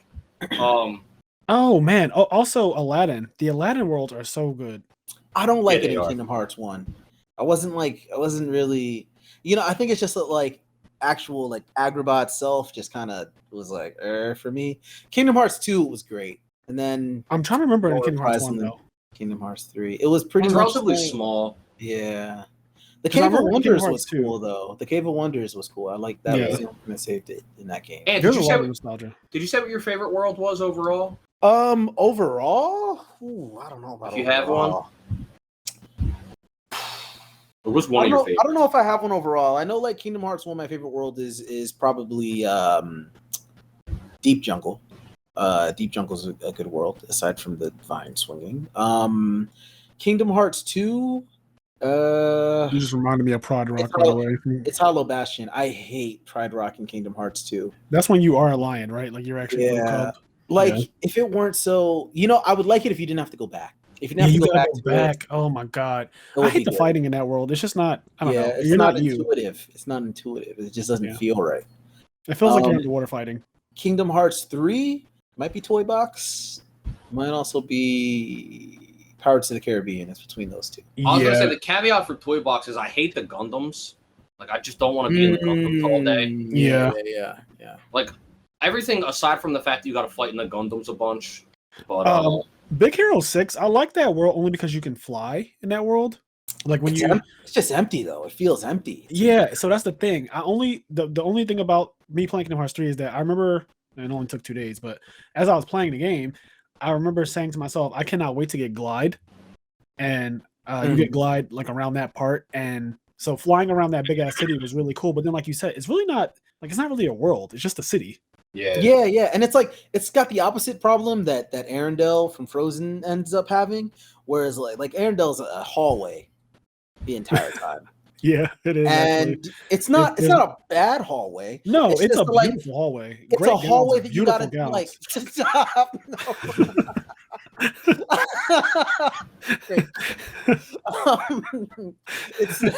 It's a hallway that you have to do like 3 times. And I'm like, yes. And you got to spin the room around and shit. It's kind of weird. Yeah. But like overall, the world itself was fine. I do appreciate that they put the entire Let It Go in the game though. Like the entire thing. I think that's so funny. Yeah, I was with entire thing. I know people hate Let It Go, and I'm not. Yeah, people hate it because it was a cultural phenomenon, but I thought it was fun that they put the entire thing. They didn't abridge it at all. Yeah, they put the whole thing in there, and you know what? Like, good for them because Let It Go was gigantic. It was huge. So you know what? Throw it in there. You couldn't turn YouTube on. You couldn't open YouTube without seeing a fucking cover of Let It Go. Yeah, Let It Go was gigantic. But I mean, that's just like another example of something that people. It just gets memed to hate it. Let's talk about that. Let's talk about Donald. As far as the memes go. Yeah. Let's talk about Donald. Let's talk. I was going to talk about Frozen, but but we gotta save Donald. Yeah, let's because he gets a bad rap for no reason at all. One of the biggest Kingdom Hearts memes is Donald doesn't heal. He's a terrible healer. Fuck Donald. Blah blah blah. And I did multiple playthroughs of the game. Donald's actually amazing.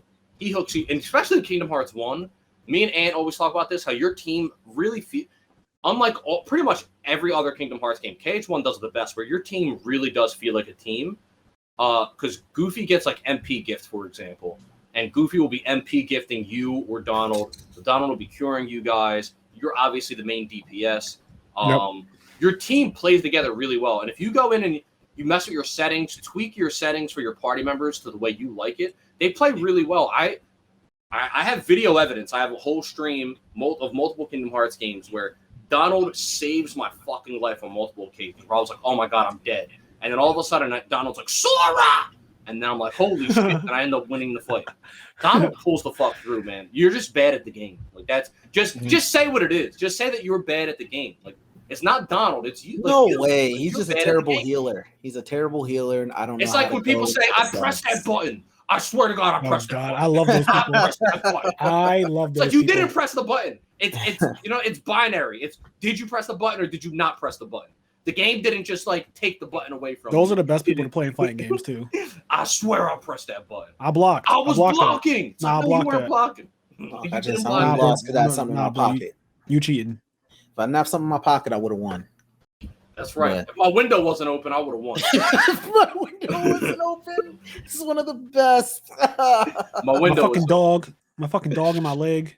But like it's gotten meme to death that Donald doesn't know how to heal, and honestly at this point I'm just like I'm too damn old to tell I have never had a problem with my party members honestly in Kingdom Hearts games. I just kind of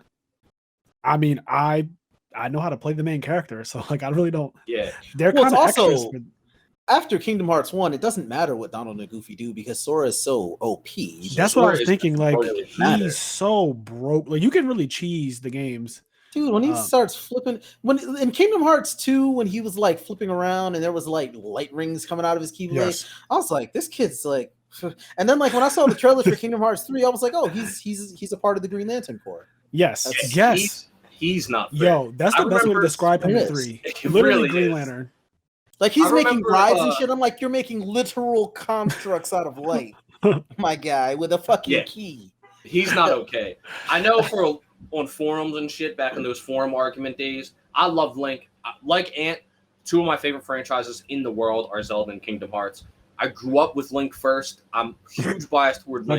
I know where this is going. But y'all got to be real. Like, I don't think Link can beat Sora. Like, Sora is ridiculous. Yeah. Sora is out of control. He's outrageous. Like, I love Link. Link can throw hands, but Sora is just not okay. It's like this. If Link wins, it's because of his inventory, not because of his moveset. Yeah, Sora is just. I think Sora is literally light. Like, he is literally Admiral Kizaru, like, incarnate. Like, that's his zipping dad. all over the place. He's literally light. I think he's just light. Like, I think he's actually fucking light. And see, he's about as derpy too. So it works. Like, the mirror shield's cool and all, but bitch, I have Reflectica. Oh my god! Which you want to talk about? Oh man, broken spells in Kingdom Hearts. That might be one of the most broken. I think that is the ones out of the ones that you can use. Spell out of the ones that you can use, right? Because we also seen fucking Stopga from Master Xehanort in Kingdom Hearts 3, which was wild. Yes. I was like, no, he didn't just do that to Mickey. But yeah, but out of the spells that you can use, Reflect is so busted in Kingdom Hearts 2. It is out. It will never come back. I don't think they'll ever bring that shit back. It's so good. They saw how it was being used and they were like, oh, that wasn't as intended. I think it's one of the most broken skills in a game. Yes, it's that bad. Like action it has such games, Kingdom Hearts, Devil May Cry, shit like that. Like Reflect is so good. It's got such favorable frame data. It does. Like, it actually does. Like if Sora is actually so in 2 days we get a new Smash character. We get the final Smash character, and now I'm hearing more mainstream rumors that it's Sora. If that happens and his down B is Reflect, it's over. That's the best counter in the game, right? If his down B is it's going to be the best counter, and y'all just gonna have to hold this L because that move is it should just kill you. It's wild. The thing is, Sora could do too much stuff. I would love if not only give Sora, if let's say he's in Smash, give Sora an MP bar, but it'll be different than whatever his name is, Heroes, yeah. But it could be similar, but yeah, he has an MP bar and he has like the MP recharge. But then also give him a drive bar and let my man go in the Valor form and shit. So I was gonna say, if you hold B like Shulk, he goes into different modes. Like you can choose the like a little command list opens and it's like, you know, Valor, Wisdom, Master, Final, or however they want to do it. It could be fucking the forms from 3 or whatever they want to do, but just some kind of way where he does go into different forms. You can't let him have Final. That's got to be a Final Smash. You're right. Finals, yeah, you can't let him. Yeah, look, I don't really play Smash anymore, but if Sora is a character, I'm gonna go get all the DLC characters and start playing Smash again. Yep. Well, in 2 days, bro, it might happen because here's the thing. I'd love if it's Sora, but I just want people to be ready for it to be fucking Koopa Kid or some shit. I just want people to be ready. That's all. Ranty. Yeah. Yo, honestly, I'm sad because I did say to myself that, and I even said this on the podcast, I will not succumb to believing that there's any chance of it being Sora. But I have slowly seen YouTubers like Larry Lur and fucking Tweak and like they're talking about it now. They're saying that on Reddit. Apparently, did you hear what happened, Kenny? Don't get swindled, Frazier. I'm getting swindled. Don't swindle yourself. I've heard a lot of things, so I don't know. So Larry Lur said something along the lines. I haven't heard anything from Larry Lur, so he said something along the lines of like there was a meeting with the director of Kingdom Hearts. So he works for like Square Enix. And like the guy who leaked it works for Square Enix, of course, right? Of course, the leaker always works for one of the companies. And there was a meeting between Nintendo and like the Square Enix guy that's like the director of Kingdom Hearts or something. So I don't know, man. I'm telling y'all, you're getting goofy. I know. I'm gonna be so fucking when the next podcast. So this podcast will come out on Monday. When the next one comes out, and we already know who the character is. Yeah, we'll be able to talk about it. We'll talk about it. And I'm going to be fucking sick if it's not Sora. But if it is Sora, we're going to probably spend a whole podcast episode. I guess potential spoilers for the next pod, because we did a podcast on the Nintendo Direct. Our next podcast episode could just be a recap of the Sakurai Presents, like for real. Yeah, we can go over whatever the Sakurai Presents is. Yeah, we can go over it. And I mean, if we can get Stango to come on or you know whatever, yeah, we can go through. If it's Sora. If it's Sora, then. Honestly, if it's Sora, then all 4 of us could just do the podcast. If it's Sora, I'm gonna be mind blown. Like, because I honestly have just given up on like the idea that Disney will just relinquish the rights to him. And yeah, that's kind of yeah. That's probably just because I've grown so bitter from corporations, having dealt with Hollywood. All right, ready? Here's the trailer starts. The trailer starts. It shows like blah blah blah, and you start hearing Master Xehanort ranting. Right, he's talking his shit, and they're talking about light and darkness, and everybody starts losing their minds, and like Sora's there, and then Sora's like, it's getting kind of cold, and then you see a Keyblade slash across the screen, and it's Elsa, and it pops up and it says, "Elsa, let's it go." Kenny, please stop choosing violence. How do you feel about us doing a live react to it? You mean like, yeah, I can do that. We could how do you feel about recording, like watching it? I think it comes out Tuesday. I'm off work Monday and Tuesday, by the way, so I'm actually completely free for the next 2 days. So when this comes, whenever they announce it, like I will be. Dude, I'm super down because I can't wait to see Elsa, man. I'm dead. Yo, I'm kind of hoping it's Elsa Lets It Go, just so that everyone's mad. Not Elsa Lets It Go. First of all, y'all said this too many times now. Like I have no skin in that game, so I just want for everyone to be angry. Not Elsa Lets It Go though. Like, yo, you can't tell me that like she pops up and she's like. And it's like Elsa lets it go, and and it freeze frames. Everyone would be so mad. It fucking free, and then I want her to be an Echo Fighter of Zelda too. So not only is she just like, oh shit! Like I want her. I want her side B. Factory. People would be so mad. Oh, I want her side B to be, instead of Din's fire, I just want it to be like a little ice crystal, and then it freezes you instead. Like it's just OP as I just want Sora to be a background decoration on her stage. Yes. Oh, man. Or when she wins, she's like, nice work. Elsa or some shit.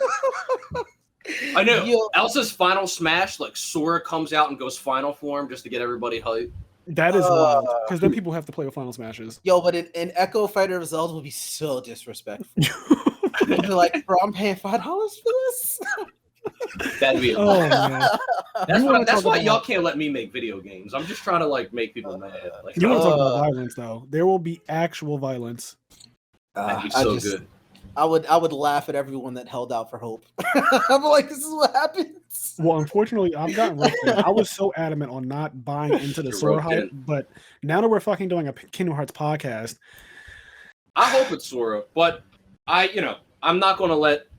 My point is, if it's not Sora, I'm not going to be disappointed. Yeah, like, no. There's people that are because there's people. Maybe my problem with the leaks is that there's people that become sold on them, and then so when it's not the leak, they go, man, fuck Nintendo. Like, they always do this to us. It's like, they never said it was Sora, all right? You played yourself. Yeah. Nintendo knew we were going to think it was Sora. Like, check yourself before you wreck yourself. Yeah. But anyway, back to Kingdom Hearts. How about least favorite worlds? Because I got, like, I don't like, my least favorite, my least favorite world is always going to be Wonderland.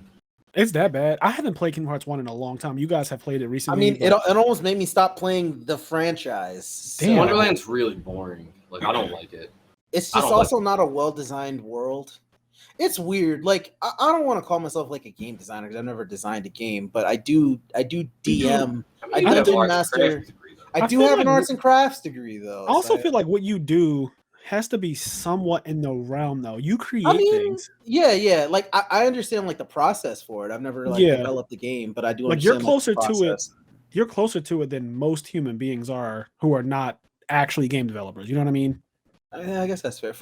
I'm a visual effects artist, so I like deal with that. Yeah, like I'm pretty sure that you guys come up in the credits for games, visual effects. Like but like I just like having run enough D&D campaigns at this point, you have to consider game development. Like, you have to consider like, oh, this is going to be fun for the players, or oh, that really didn't work, it was boring for the players, and like trying to figure out what works and what doesn't. So like, it gives you like a different purview on like, just game development in general.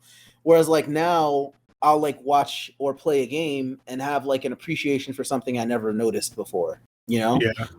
So like, as far as that's concerned, Wonderland is a terrible world. It's just like poorly You developed. guys almost make me want to download an emulator just so I can play Wonderland and see how bad it is because I don't remember. It's just a poorly developed world. And when, like, even imagining it on paper, I'm just like, were y'all high? Did y'all go to Wonderland? Because what the fuck is this? It's really like, boring. And now I have to talk to flowers? What? But like, there's no clue to do that? Sure. It's pretty bad. The thing is, as an adult, and maybe it's because I've already played it, as an adult, like, I can beat that world in less than an hour. But as a kid, I remember spending fucking more than a day in that world. As a kid, I was stuck there for so basically long. It's very unclear on what the fuck you're supposed to be doing. That's one of the things.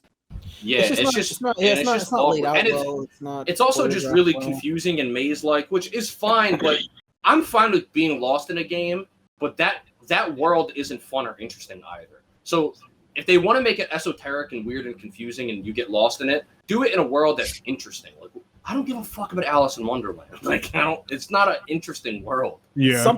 Something I've learned from running Dungeons and Dragons is, like, when you're setting up a trap, right? A well-run trap is a trap that, like, the players go for, trigger, and then when they trigger it, they're like, oh, fuck, because they realize they could have avoided that. Yeah. That means it was well designed. Because, like, you gave enough clues, you choreographed it well enough, but then you also taunted them well enough that they did it. They fell for it anyway, and then they're blaming themselves. A poorly designed trap is like when the players are like, what the fuck? Like, how was I supposed to know that happened? Yes. How would I ever figure that out? Like. That's what Wonderland feels like. So. Damn. Yeah. I don't like the Under the Sea world, especially because, and I think in the first Kingdom Hearts, it's just a musical world, right? No, in the Kingdom Hearts 2, it's a musical world, and Kingdom Hearts 1, it's a full world. Okay, it's a full world in Kingdom Hearts 1, and then 2 is just a fucking, I don't know, a rhythm game, I guess. Yeah. It is a rhythm game? Oh, God. And then were like, this is such a great idea that we're going to make this a whole game. To be fair, Melody of Memory is pretty damn sick. Yeah, no, it's actually a good rhythm game. It's just a funny joke. I don't like the Under the Sea worlds in any of the games, honestly. Yeah, I'm not a fan. I like it in Kingdom Hearts 1, but I'm also biased because Little Mermaid is my favorite Disney movie. So. Oh, you love Little? Okay, that's fair. I my God, now you said that Beauty and the Beast. I fucking love Beauty and the Beast. Oh, right, that was a really solid world in Kingdom Hearts 2. Yes, that was definitely like one of my top worlds in Kingdom Hearts 2. Yeah, I'm a big fan. I also love Belle. I also love little teacups and stuff, and the candle. Yeah. Oh, so good. And Beast is always a great companion. I mean, you know, Beast. If it weren't for him in Kingdom Hearts 1, there would be no Kingdom Hearts 2. So, you know. Beast. So you get a party member in every world, basically, and Beast is one of the not fair ones. Well, I mean, okay, he kind of has to be, and I didn't realize as playing as a kid the first time, like analyzing it or anything, but playing Kingdom Hearts 1 again, you go back and you look, and Sora only does 1 point of damage with that wooden sword, so you kind of need the Beast. Okay. You need him to be ridiculous. You look ridiculous. At like I actually analyzed the health bar of like those Dark Ball Heartless, and it's like the tiniest little slither. Yeah. Yeah, Beast is wild. I remember people saying Aladdin was pretty good. Like Aladdin is good as a party member. Yeah. Do I like any of the summons? Also, Atlantica, like Ariel is like, she's a great party member. I can't tell you how many times you'd just be swimming, and then Heartless pop up, the music starts going, and then you turn around and it's just Bubbles and Ariel's floating there, and you're like, okay, well, I guess you took care of that. Killed the shit out of something over there. Obliterated whatever is not there anymore. I also think she has Arrow before you get Arrow. Yeah, Ariel has Arrow, which is like one of the best spells in that game. Yep. The thing about the party members in KH1 is my first playthrough, I never used them because I had it in my mind that like Donald and Goofy are my boys. I used. Oh, can you choose to not use them? Yeah, you can switch them out of your party in KH1 and just go back to just Donald and Goofy. And so I just used only Donald and Goofy. Upon being older and going back to that game, all the party members are actually pretty broken. Yeah, like, all the world party members are pretty damn good. Like they give them some fair shit. I remember Aladdin and Beast being ridiculous, but I forget the other ones that you get that are also like Tarzan's also busted. Tarzan loves to kill things with his spear.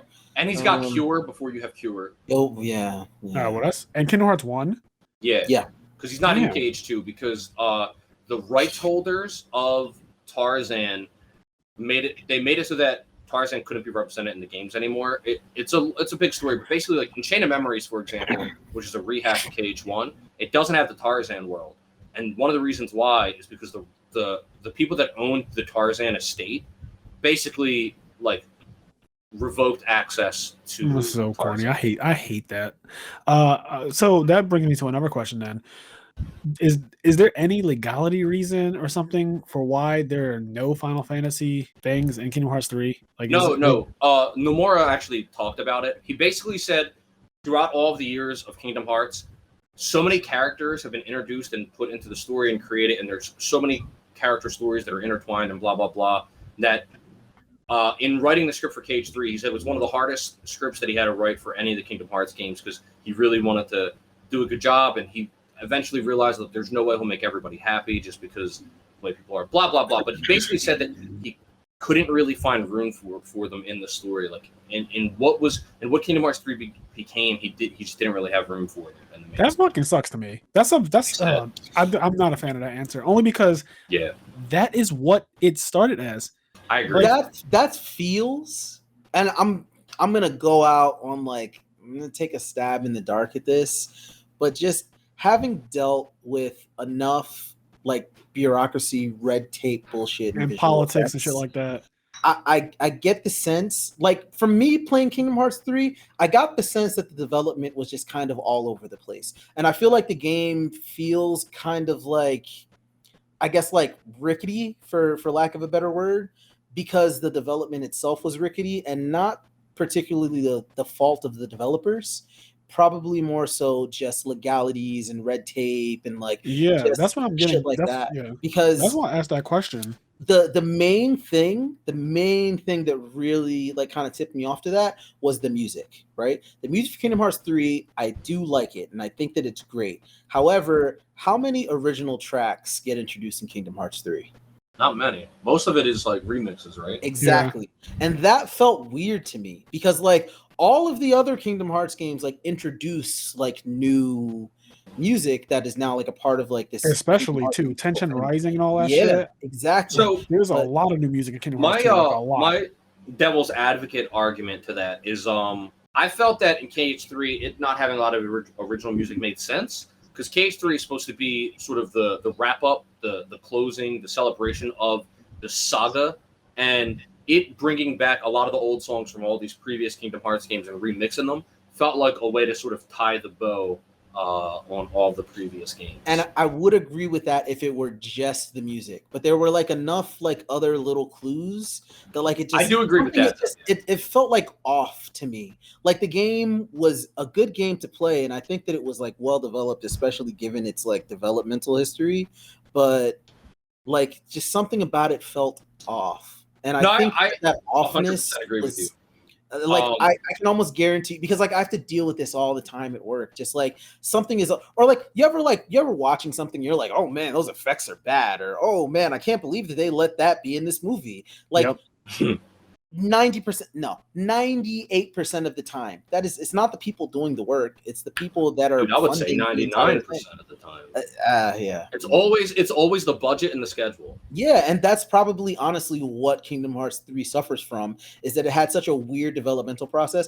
Also, there are the two things to consider, that Nomura is like kind of wacky at this point, but it's also not really his fault because apparently Square gave him like leadership over the Final Fantasy VII remake, Kingdom Hearts 3, the next Final Fantasy game, or well, I mean not anymore, but like then also he was doing Final Fantasy 13 Versus, and then when Final Fantasy 13 Versus came out, there were two other like additional Final Fantasy games that he was also running. So like Square Enix was pretty much putting a lot on his back. Yeah, that's actually kind of ridiculous. He's spread thin as fuck. I think that he just got to the point that he was like, yeah, I just want to make a musical. I don't care anymore. Like, because that's what I would do. Because apparently he wanted Final Fantasy 15 to be a musical because he saw Les Mis and he was like, I want to hire Hugh Jackman. But you know, he probably got driven to that point because he was given so much to do by Square Enix, because they were like, wow, you're such a success. Look what you did with Kingdom Hearts. Look what you kind of did with Final Fantasy, even though you're recognized for Final Fantasy 7, even though it's not really like your game. But, you know, like, Like, I just feel like that's what they did, and I feel like that's honestly what marketing and like the people in charge of funding. Yeah, at the end of the day, corporate part these are of businesses. Square Enix. They're gonna do. Yeah, they're trying to make money. Yeah, they're gonna do whatever they feel will just bring in the bucks, which is why that mobile game became a thing. Exactly. And then they purposely put story in it because they said to themselves, "How can we guarantee some people will actually play this shit?" Because unlike you, Anthony, who was like, "I'm adamantly not fucking with this game," there are some diehard Kingdom Hearts fans who just could not do that. Yeah, they're like, I have to. I fucking have to. But the thing is, I and Ant said this as well. Both diehard Kingdom Hearts fans, we tried to play it. The game just sucked. Like, it was just a bad fucking game. Like, if the game was a little bit good, I probably would have stuck with it. But it was just terrible. Yes, because we can all agree we've all played some fucking bad games, right? Like, I mean, for sure. Like, in our history of gaming, I've played some shit that I'm not exactly proud to say. Yeah, I mean, I played Pokemon Sword. You know what I mean? Like, it's. But oh damn! Yo, what is it with you in these new Pokemon games? Look, man. Honestly, Game Freak is another great example of just like putting monetary incentive in front of anything else, because like Game Freak knows they don't have to change Pokemon, and they're not gonna. They're like, we don't have to, so we ain't gonna. And here the fuck we are. I want to go Sword and Shield. I want to go back on the note though. So I was playing devil's advocate for the music, but overall the point you were making, I do agree with. Going into Kingdom Hearts, we've talked about this a lot, but I think Ansem, Seeker of Darkness for Kingdom Hearts 1 is one of the most well-written villains that I've had the pleasure of experiencing. There's so much about him and his enigma that is so interesting, and he is what pushes forward the rest of the Ansems that become the story with Xehanort and Xemnas and all this other stuff. But when you go into Kingdom Hearts 3, when you look at that opening and all the build up to it, when you see like not young Xehanort, the boss, when you see like young Xehanort, when he's sitting and playing chess with Ericus, and you see him sitting on the windowsill looking at the window and looking at the stars, I'll never forget, they put so much character in his like the way he sits on the windowsill and the way he looks out at the stars. When you look at that, you're like, there is some real shit happening here. Yes. I remember being so interested in everything that came before that. I thought Kingdom Hearts 3, and this is what I was saying earlier, where it satisfied me in terms of my heart. Like, there's things that it did with Sora and Kairi, and there's things that it did like emotionally that satisfied me. But ultimately, mentally, a lot of the interesting story plots and a lot mysteries of the lore. And the lore that Kingdom Hearts put forward, Kingdom Hearts 3 did not rap on those at all in a good way. Like, when I look at young Xehanort and sort of the character they were putting on this person, and just like you could see like the longing in his eyes as he's looking up at the stars. And I feel like there was no story or like there was no real deep dive into that character's character to finalize Kingdom Hearts 3. It's just like everything happens. We don't really get a good arc on his backstory, and we just fight him.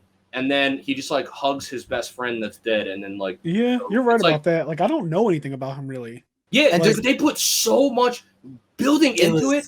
They put so much into it. You were like, there is so much to this character. You know there is, but they don't touch on it. And you're like, and then you go to Scala ad Caelum, the cable town. Coolest music in that game for me.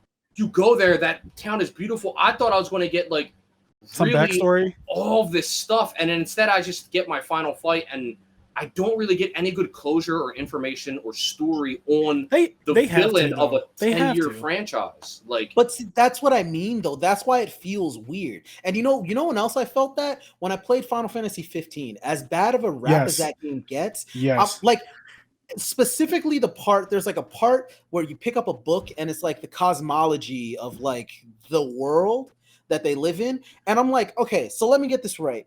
This game doesn't really have like a plot that moves forward properly, but there's enough lore here for like gods. And I'm like, that just didn't happen. That obviously someone wrote that shit out, and having like built worlds, like having actually dealt with world building, I'm like, someone wrote that out. What ended up happening is that like they ran out of budget. That's what it was. They ran out of budget. When you look at Scala ad Caelum, there's architecture and symbols and all kinds of shit throughout this entire beautiful made world that is just never touched on. There are rooms and just you can see the culture in that world and you get nothing for it, and it's really, really frustrating. Yeah, And I do think that they need to do something that kind of expands on young Xehanort and Master Ericus. We need a backstory. They did. It's in the mobile game. Oh God. I need a real game. It's, unfortunately, and I can't tell you how many times I've like worked on stuff, and I think it's going in a good direction, but then like I just have to stop because the budget's not there anymore. And so like this thing that like I'm thinking is gonna like pan out to be this great thing, just as like mediocre and okay and forgettable because the budget. And a lot of people don't really have that insight because I mean, why would you? Right? You just see what is presented to you. And what is presented to you is kind of an unfinished product. But what ended up happening is that like the people that are paying for it decided, I don't want to pay this much for it anymore. So the people that are working on it are like, well, I'm not going to work for free because why the fuck should you? Yeah. Right? Yeah. And something people got to realize is that a lot of times when people say like, oh, this game developer was being lazy. Like, no, they weren't being lazy. Like they didn't get paid. Like like you do some shit for free that's backbreaking and let me know if that's lazy or not.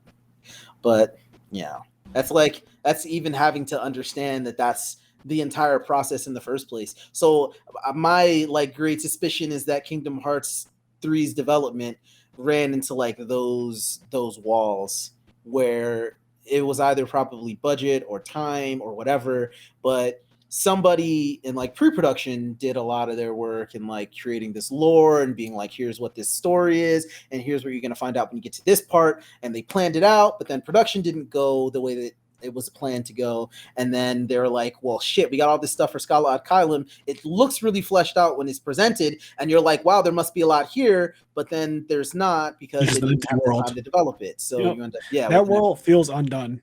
It just feels completely fucking undone. What was I going to say? So I do want to know, because when Master Xehanort is an old ass man, right? Like the villain version of him. He's like a super. I want to know what the fuck happened to this guy between him being the young guy playing chess with his friend, who's clearly not a bad guy at the time, right? To him being like, I'm evil as fuck. Yeah, I want to know what happened. Like, there's so much there. He like they give you a hint, studied. and that's he studied history. Like he went and learned. Like he had so much ambition and drive that led him to where he was, and you can see it, but none of it gets really fleshed out. Like, you never truly learn his motivations. Like even Final Fantasy VII Sephiroth, right? A game that is over 20 years old now. Sephiroth has a fucking good backstory and reason for the way he used to be good. He used to be a good guy.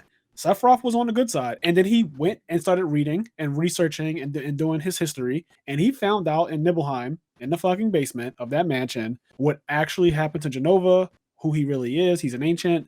They come from a different planet.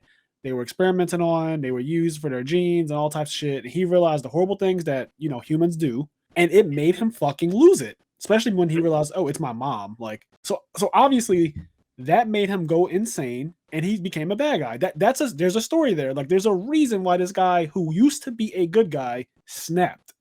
Yep. And I just want to know what happened between him playing chess and him being like, I'm trying to end everything. Not to mention introducing time travel and having to make all of that make sense. But question, and correct me if I'm wrong, Kingdom Hearts 3 had a different director, right? Oh, did it? Let me see. Did it? Like, didn't it basically switch hands when they actually, because like they were developing it, quote unquote, then like they stopped, and then like they developed it again, but it was someone else that was like developing it. That was like the director. I thought that was just with FF15. I don't remember. Was it? Maybe it happened with KH3, but I know that happened with FF15, but I don't recall that being the thing with 3. I could be wrong. Okay, so I'll say this. So Kingdom Hearts 2, when I type in on Google Kingdom Hearts 2 director, Tetsuya Nomura, right? And then when I look at 3, it says Tetsuya Nomura, then it says Tai Yasui. Right, and that's what I thought, right? Because like remember Justice League came out and everybody was like, that movie was weird, right? Because like Zack Snyder was doing it and then Joss Whedon did it or something like that, like picked it up. Yeah, and I don't remember if it was Joss Whedon specifically, but I think it was. There's another guy on Kingdom Hearts 3 though. Like there's it's Tetsuya Nomura and then there's another person. Yeah, but that's yeah. right. And like with Justice League, right? That first movie felt weird and kind of like not complete because someone else picked up what was someone else's idea. And even though I'm not like very fond of Zack Snyder as a director, I gotta say like his cut of Justice League made a lot more sense than the one that was like the theatrical release. Because like when you have an idea as a person, like it's your idea, right? And even like you explaining it to people, they're not gonna get it because it's not your idea. That's why, you know, like art is an expression. So you like find a way to express that. So like if Kingdom Hearts 3 was, you know, ideally Nomura's idea, because Kingdom Hearts is his thing, and then like someone else came and tried to direct what was his idea. They're like, you need help. We're gonna get you help. Here's this other guy. But like it's just not gonna come across the same way because like he's not in Nomura's head, you know? Yeah. So that's just probably why it feels as weird as it does, because it is kind of weird. That's really frustrating because there are just little things in Cage 3. Like there's no Sephiroth fight. It's the first main. So not only is there no Sephiroth fight, you also don't ever go to Hollow Bastion / Radiant Garden. Like throughout the whole game, you see cutscenes in Radiant Garden and stuff. And I remember being like, oh, I can't wait to go there in Cage 3 and explore Radiant Guardian. Right, with the new graphics and shit. And then you just never go there. And I'm like, what? What? Like you said this a while ago. I don't know what episode of the podcast, but things missing the secret sauce. I guess it was the RPGs episode. So this is early days. But in the RPGs episode, you mentioned how like some RPGs are just missing that special sauce that makes them them. Yeah. And I do feel like Kingdom Hearts 3 is just missing the goo. Like something about it is just off. And we've mentioned throughout this episode how many different things there are. They do some things well, right? Like the music is well done, but like Anthony said, there's not many original songs. They do some of the worlds well, but then at the same time, even with the worlds, it's kind of like, you know, they're just not as flushed out.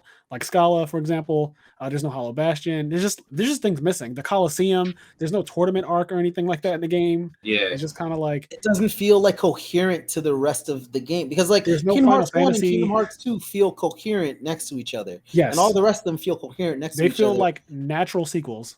And Kingdom Hearts 3 feels a little bit like off. It's kind of like Game of Thrones is another example. Yes. When the showrunners, which they were good at adapting, right? When they had like the source material that they could like then adapt, it was good. But then when they also had to like start introducing like things that hadn't been fleshed out yet based on plot points that George R. R. Martin told them that weren't their ideas, is when it started to fall apart. Like really started to and fall it fell apart bad.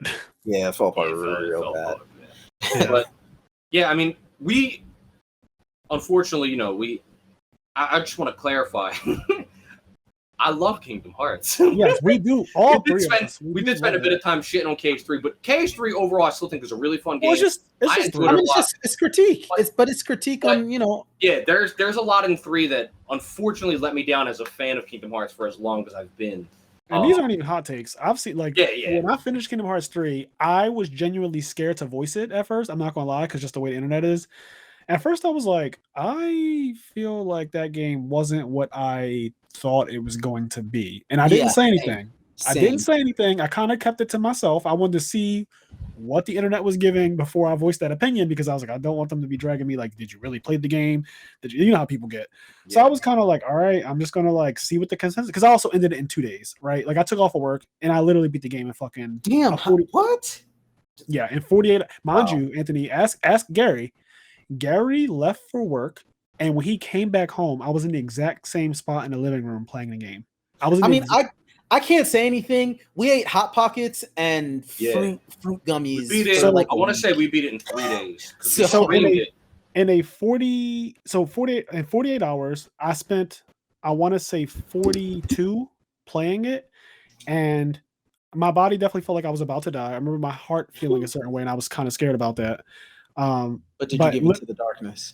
Yeah, I couldn't stop playing it. And Gary was going to work and shit, and he would come back home, and I would still be in the same spot with the same clothes on. I even got Ultimate Weapon before I finished the game. That's how, like, Oh, I went shit. and got every single Mickey stamp. I did every single thing. I said I'm not ending the game until I get Ultimate Weapon. So I got all the way to the end, and I saw people on Facebook saying like, "Oh, I beat it already." Like by day 2, like 30 hours, and they were like, "Yeah, I beat it in like 27 hours or some shit." And I'm like, "How?" I was like, how? And so when I finally got Ultimate Weapon, I was like, okay, I'm going to go to the last world now. I want to end it finally. And then Ultimate Weapon is really cool to have when you go to the end because of it's in all those cutscenes. Like there's a lot of cutscenes at the end, and it looks fucking insane. So I was super happy about that. But that took a while to do. Like that, just getting that weapon took several hours, especially the shit you got to do in the frozen world with all the different paths. It's a lot. On that note, something I loathe is when I look at like cutscenes on YouTube for Kingdom Hearts 3, and they've got like the fucking like Monsters Inc. Keyblade during this emotional cutscene, and I'm like, ugh. Ant needs to see the Kingdom Key and all the cutscenes. I hate people's custom choices. I'm glad you should be able to, but I usually don't like the choices that they make. Yeah, you should be able to turn it off though. You should be able to say like. Can't you? No, I don't think so. No, I don't think you can. Or am I thinking of another setting? game? No, I don't. Yeah, I don't think you can. Another game. But it's like the same. It's like the same. Like if I look at like a Breath of the Wild cutscene, they'll be wearing like the Sheikah hood and like the Hylian like knight armor, and then like the rubber tights, and I'm like, fuck you. I'm like, fuck you. Yeah, and you know people do that for me. The people do that for fucking memes. Oh, I hate it so much. I also don't like when I watch anything. Like I don't watch many playthroughs of anything, but when I do and they name their character something, I hate that shit. Oh yeah.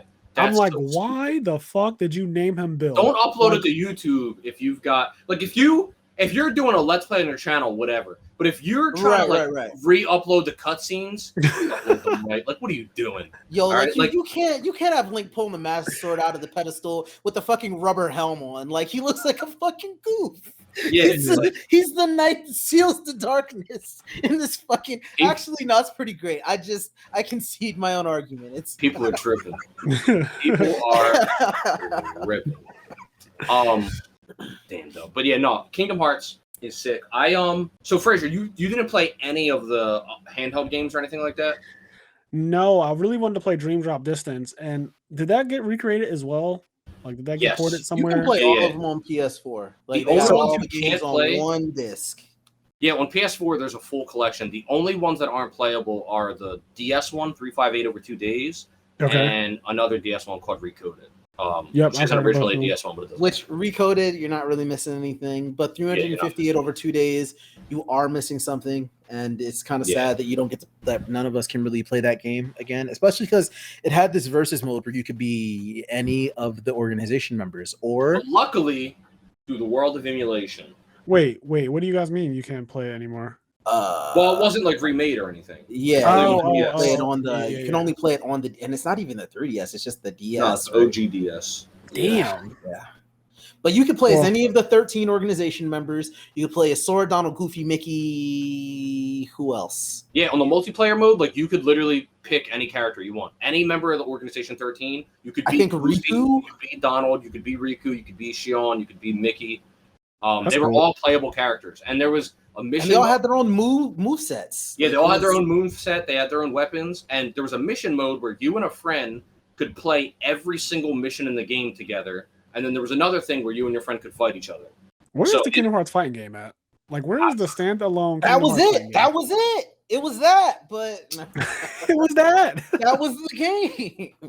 There should be a Kingdom Hearts fighting game, though. Like, there's enough unique fighting styles that there could be a Kingdom Hearts fighting game. Dude, I often don't understand why companies leave money on the table. They need more Kennys in these fucking boardrooms. They just need children, creative people. I feel like when you get old, and it hasn't happened to us yet, but a lot of old people, I feel like, just should not be making the decisions on some of these things. A lot of old people just shouldn't be making decisions. That's a fucking men to that. That is true. Amen to that. And if you got nothing else from this episode or this podcast, get that. Take that point. Like by the time I'm like 50 or 60, I'm like, maybe it shouldn't be me anymore, right? Yeah. Seriously.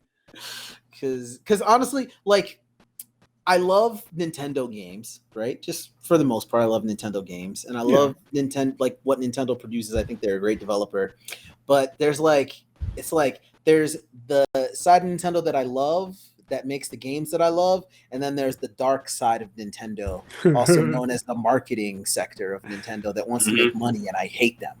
Yeah. Because they're the ones that are like, yeah, we're gonna release Nintendo Online, and even though you've been a loyal customer and have had it, we're gonna upcharge you so that you can get this fucking N64 emulator. And I'm just like, all right. Like, I could do this in other ways that don't include me paying more money, but yeah, it's frustrating because Nintendo is simultaneously my favorite and least favorite company ever. Yeah. I think, and the thing is, it's hard to separate them because, like you said, I always, being in business, unfortunately, I always try to see things from that perspective as well. I always say I do get it. Like, I get it. When companies do things that are blatantly just for the money, like when Yu-Gi-Oh! Just shifted to being sell the next pack with a deck more broken than the last one. So that way you sell all your inventory, right? Like if you just make a deck stronger than the last one, you will sell out every time. You will never have never have shelves stocked with a new pack. That's smart from a business standpoint. It is toxic as fuck for someone who consumes the game, though. yeah, It's just not fun. It's like, And being, being a defense attorney, and you're like, I'm damn good at my job, and you're like, yeah, you like, like a child murderer. You're also the devil. hey, whoa, wait a minute. That guy was proven innocent, and thus he did not do it. That's the job of the defense attorney. Oh man! But you were about to say something, Kenny? Yeah. I don't remember what the fuck I was going to say. Ant, did you ever beat the data org in KH3? No. Dang. One day, I stopped at getting the ultimate weapon. I'm gonna go, like, knowing that this podcast is coming up. I was kind of like, man, I want to play Kingdom Hearts 3 again. But haven't been playing God of War. But that's the thing. To give Kingdom Hearts 3 some credit, real quick, because I know we said we spent like 30 minutes talking about different nitpicks we have against it.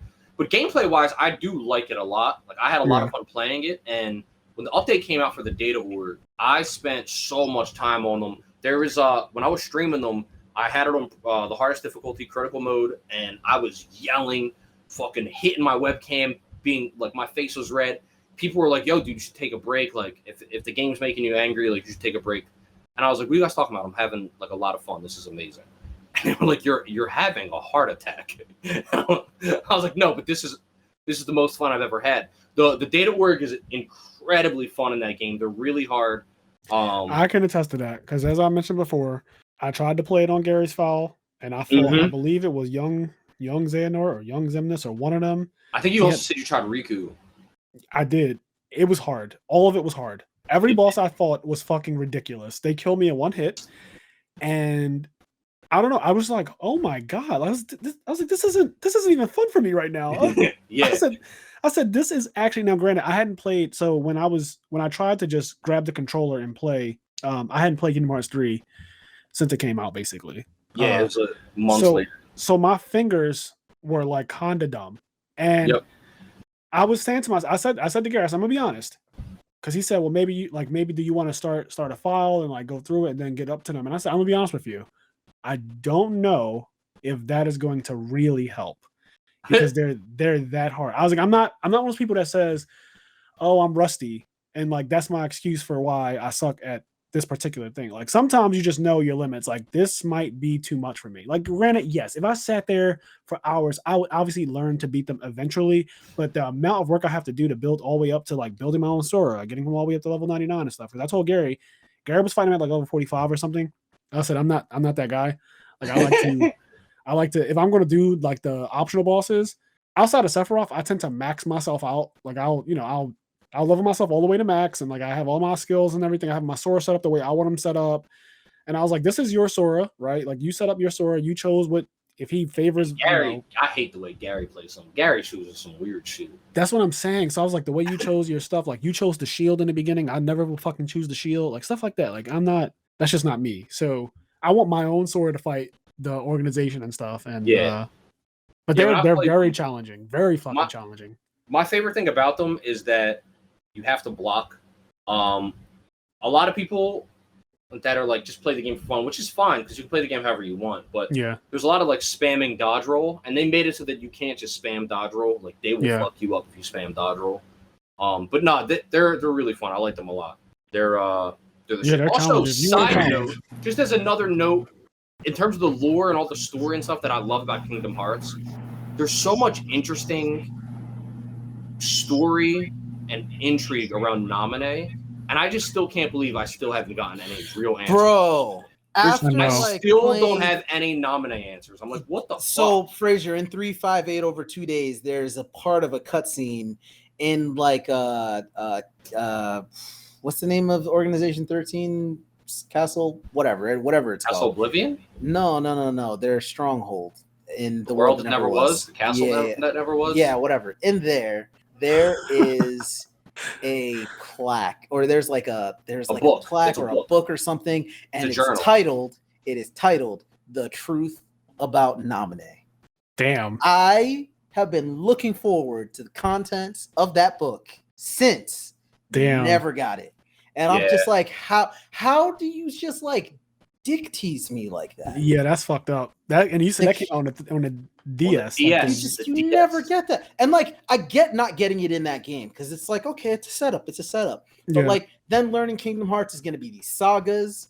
It's been 10 years, all right, bro. Like, I still don't know what the truth of Naminé is. But you never get it. And yeah, but I mean, I know it does kind of sound like you've been shitting on Kingdom Hearts, but that being said, Kingdom Hearts 3 did make me cry several parts, specifically when that cutscene where Kairi and Axel are like talking, and Axel brings the ice cream, and Kairi's kind of like, ice cream, and then they're eating it, and then they're like talking about how they're gonna like face off tomorrow for their Keyblade training, and she's like, okay, tomorrow you and me in the ring, and she's like, don't hold back, Lee, promise. And then like that makes Axel remember that Shion, because some of the last words that Shion said to Axel before he had to capture her was, don't hold back, Axel, promise. And like Axel remembered that he forgot that Shion right existed. Now. Like, I got chills right now. There's like he remembered Shion, and then like Axel drops the ice cream and starts crying because like he remembered his friend. And I'm like, damn, how fucked up is it? Because like it's one thing like, oh, your friend died, blah blah blah, but like he forgot that he forgot his friend. Yeah, and I'm she got like erased from existence. That's the thing. We shit on Kingdom Hearts out of love because there's so much stuff in it that really like hits it's always my like heart. that. Yeah, because there was like what he just said, what Ant just said. The parts with Axel and Cage 3 really fucking hit me. The part at the end of Cage 3 where you finally see like Shion, Axel, and Roxas up on the clock tower was amazing. Going back to 358 Days, like there's a part where Axel's just trying to keep everybody together, and Roxas is doing his own thing, and Shion's doing her own thing, and then he gets tasked with having to bring them back. And there's a part where he's like, "Go on, keep running." He's like, "I'll always be there to bring you back," and he like grabs his weapon and he has to fight them and shit, and he has to like fight his friends to like force them back into the organization, and they're trying to like because the organization's just like, we'll just kill them, so bring them back or they'll just die. There's so many parts in that game that really fucked me up, man. Like that one of the first times, I don't know, man. I remember I was in my friend Cheyenne's house when I beat 358 Days, the DS1. I remember I was on his floor, laying on my belly as I got to the end of that game. And the cutscene at the end of the game, or like toward the end of the game, is when Shion's being erased from existence, and that cutscene fucked me up. Like, that cutscene fucked me up. Like I was legit tearing up during that because I was like, "Oh just my making grown people cry." Like people laugh at that cutscene because they're like, because Roxas says, "But Shion, who else will I have ice cream with?" And they're like, "Ho ho ho, who else is gonna have ice cream with?" And I'm like him having ice cream with his friends, being a being that's apparently doesn't have feelings, that was like the most important thing to him. And so him being like, who else am I gonna have ice cream with, is like very deeply important to this character. Yeah. And that was like a really sad moment when he was just like, who else will I have ice cream with? And then she fucking disappears, and then you forget that she was even there.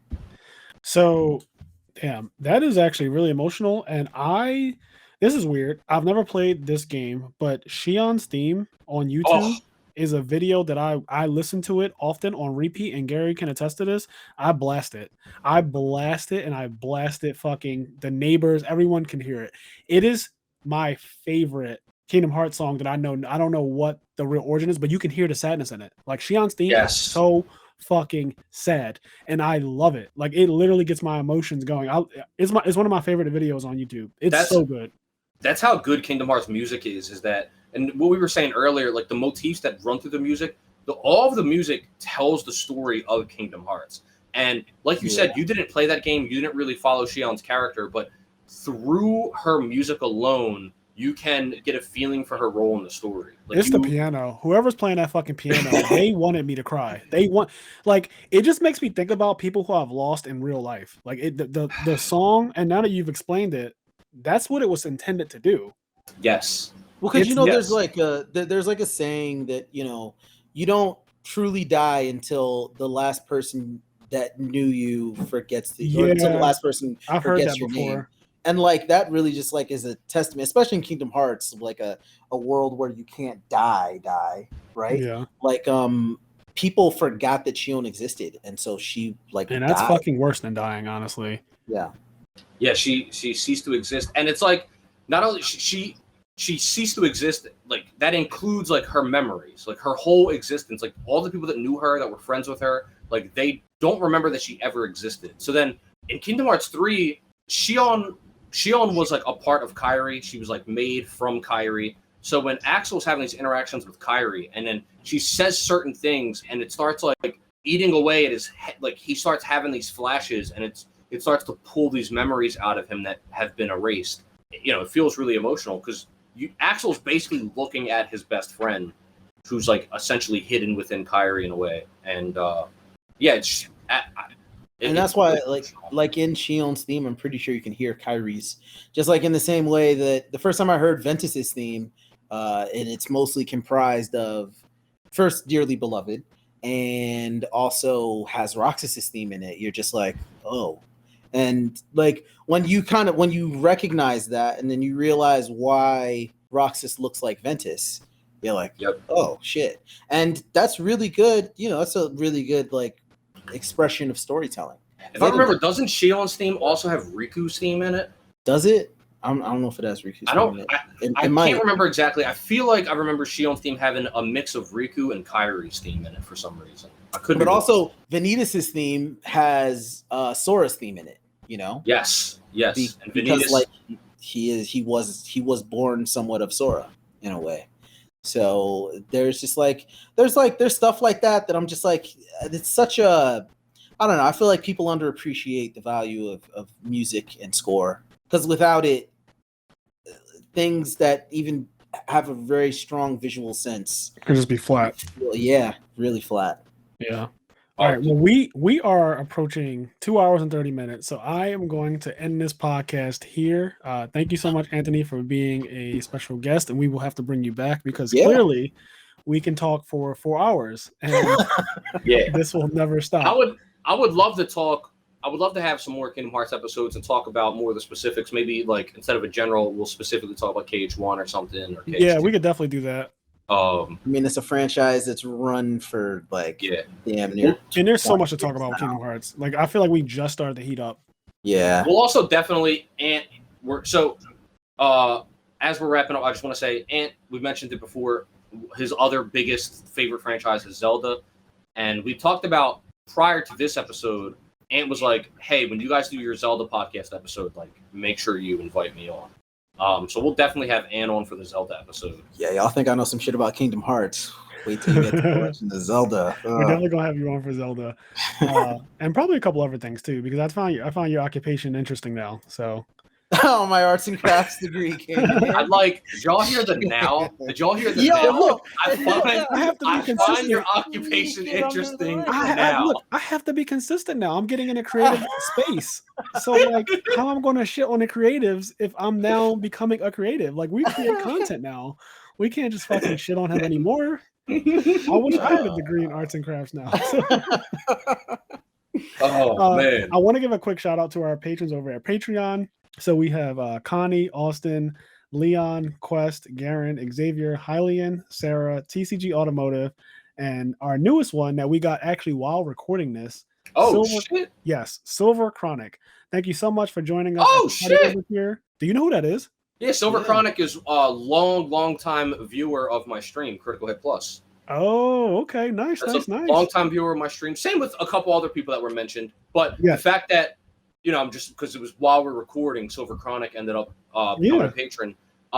He's a long-time viewer of my stream. He hasn't had just, life and work. He hasn't had as much time to come to the stream as often. However, he loves support and he pops in every now and then. And when he found out that I was doing a podcast, he was like, please link it to me. I definitely want to check it out. So yeah, well, he's our 10th. He's actually number 10, our 10th patron. So shout out to him. Yeah, we have 10 patrons now, which is fucking amazing.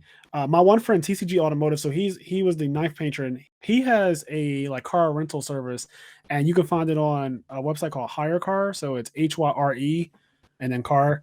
But basically, he rents out vehicles to people, and I think that they can use them for Lyft and Uber or whatever. But yeah, check that out too. TCG Automotive.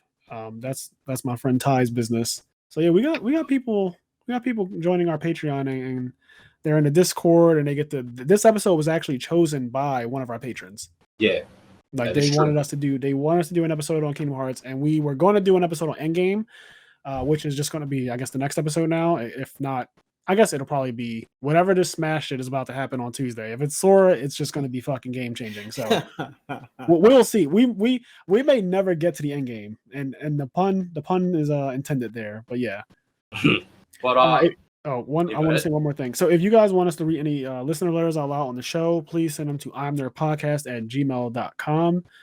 Kenny and I will be glad to discuss any nerd-related topics on the podcast. Also, for this episode, send in anything about Kingdom Hearts, your experience with the game, how you felt about Kingdom Hearts 3, other things that we could probably talk about with Kingdom Hearts. But yeah, let us know how you feel about that. Go listen to the music. Go listen for those leitmotifs. You can be like, play oh Shion's shit, theme mind blown. The music is so cry. It's some of the best music. Like I said, I have it as number one. I can't think of a game. It's really Zelda, Kingdom Hearts, and Final Fantasy for me that have the best game series music. Period. I think that my number one creators of video games is Nintendo, and my number two's got to be Square. Yes. My number two. They have so much of my life. Shout out to Yoko Shimomura. That I'm pretty sure that I said her name correctly. She's the composer for Kingdom Hearts and a good number of Final Fantasy games. Yep. So and Nobu Uematsu, we always big him up on the show as well. Another composer for Final Fantasy, one of the older ones. He is fucking insane. So Yoko and Nobu are just wildly masters of their craft. Their arts and crafts. Their arts and crafts. This is related to the music. When Ant's old MacBook, I doubt he has it anymore. But I remember I looked at his iTunes library one time. And your iTunes library tell you how many times you played a song? Yeah. Dearly very Beloved, intrusive, by the way. Very invasive. Dearly Beloved had 3,000 plays. Damn. I would go to sleep to it. So that's why. His Dearly Beloved had he had songs with a couple hundred plays, 50 plays, 60 plays. Dearly Beloved was 3,000. He had so many plays on Dearly Beloved. Kingdom Hearts 2, Dearly Beloved reprise. Go and listen to it. You can be like, oh, this is some nice sleepy music. It is good music to go to sleep to. That and Besaid Island. I probably will put it on in the background while I edit this. Do it. Yeah, it's really good. But, all right, well, we're gonna wrap up. Yeah, no, thanks for having me on, guys. It's been great. It has been great. What did I want to say? I want to say one more thing. So, as I always say, do the things that make you happy. As he always says now. Yeah, well, it's been it's been 2 or 3 episodes I've been saying it. You got to start somewhere, all right? You do got to start somewhere. You know what, Fraser? Do what makes you happy. Thank you. Doing that right now is ending this call. Goodbye.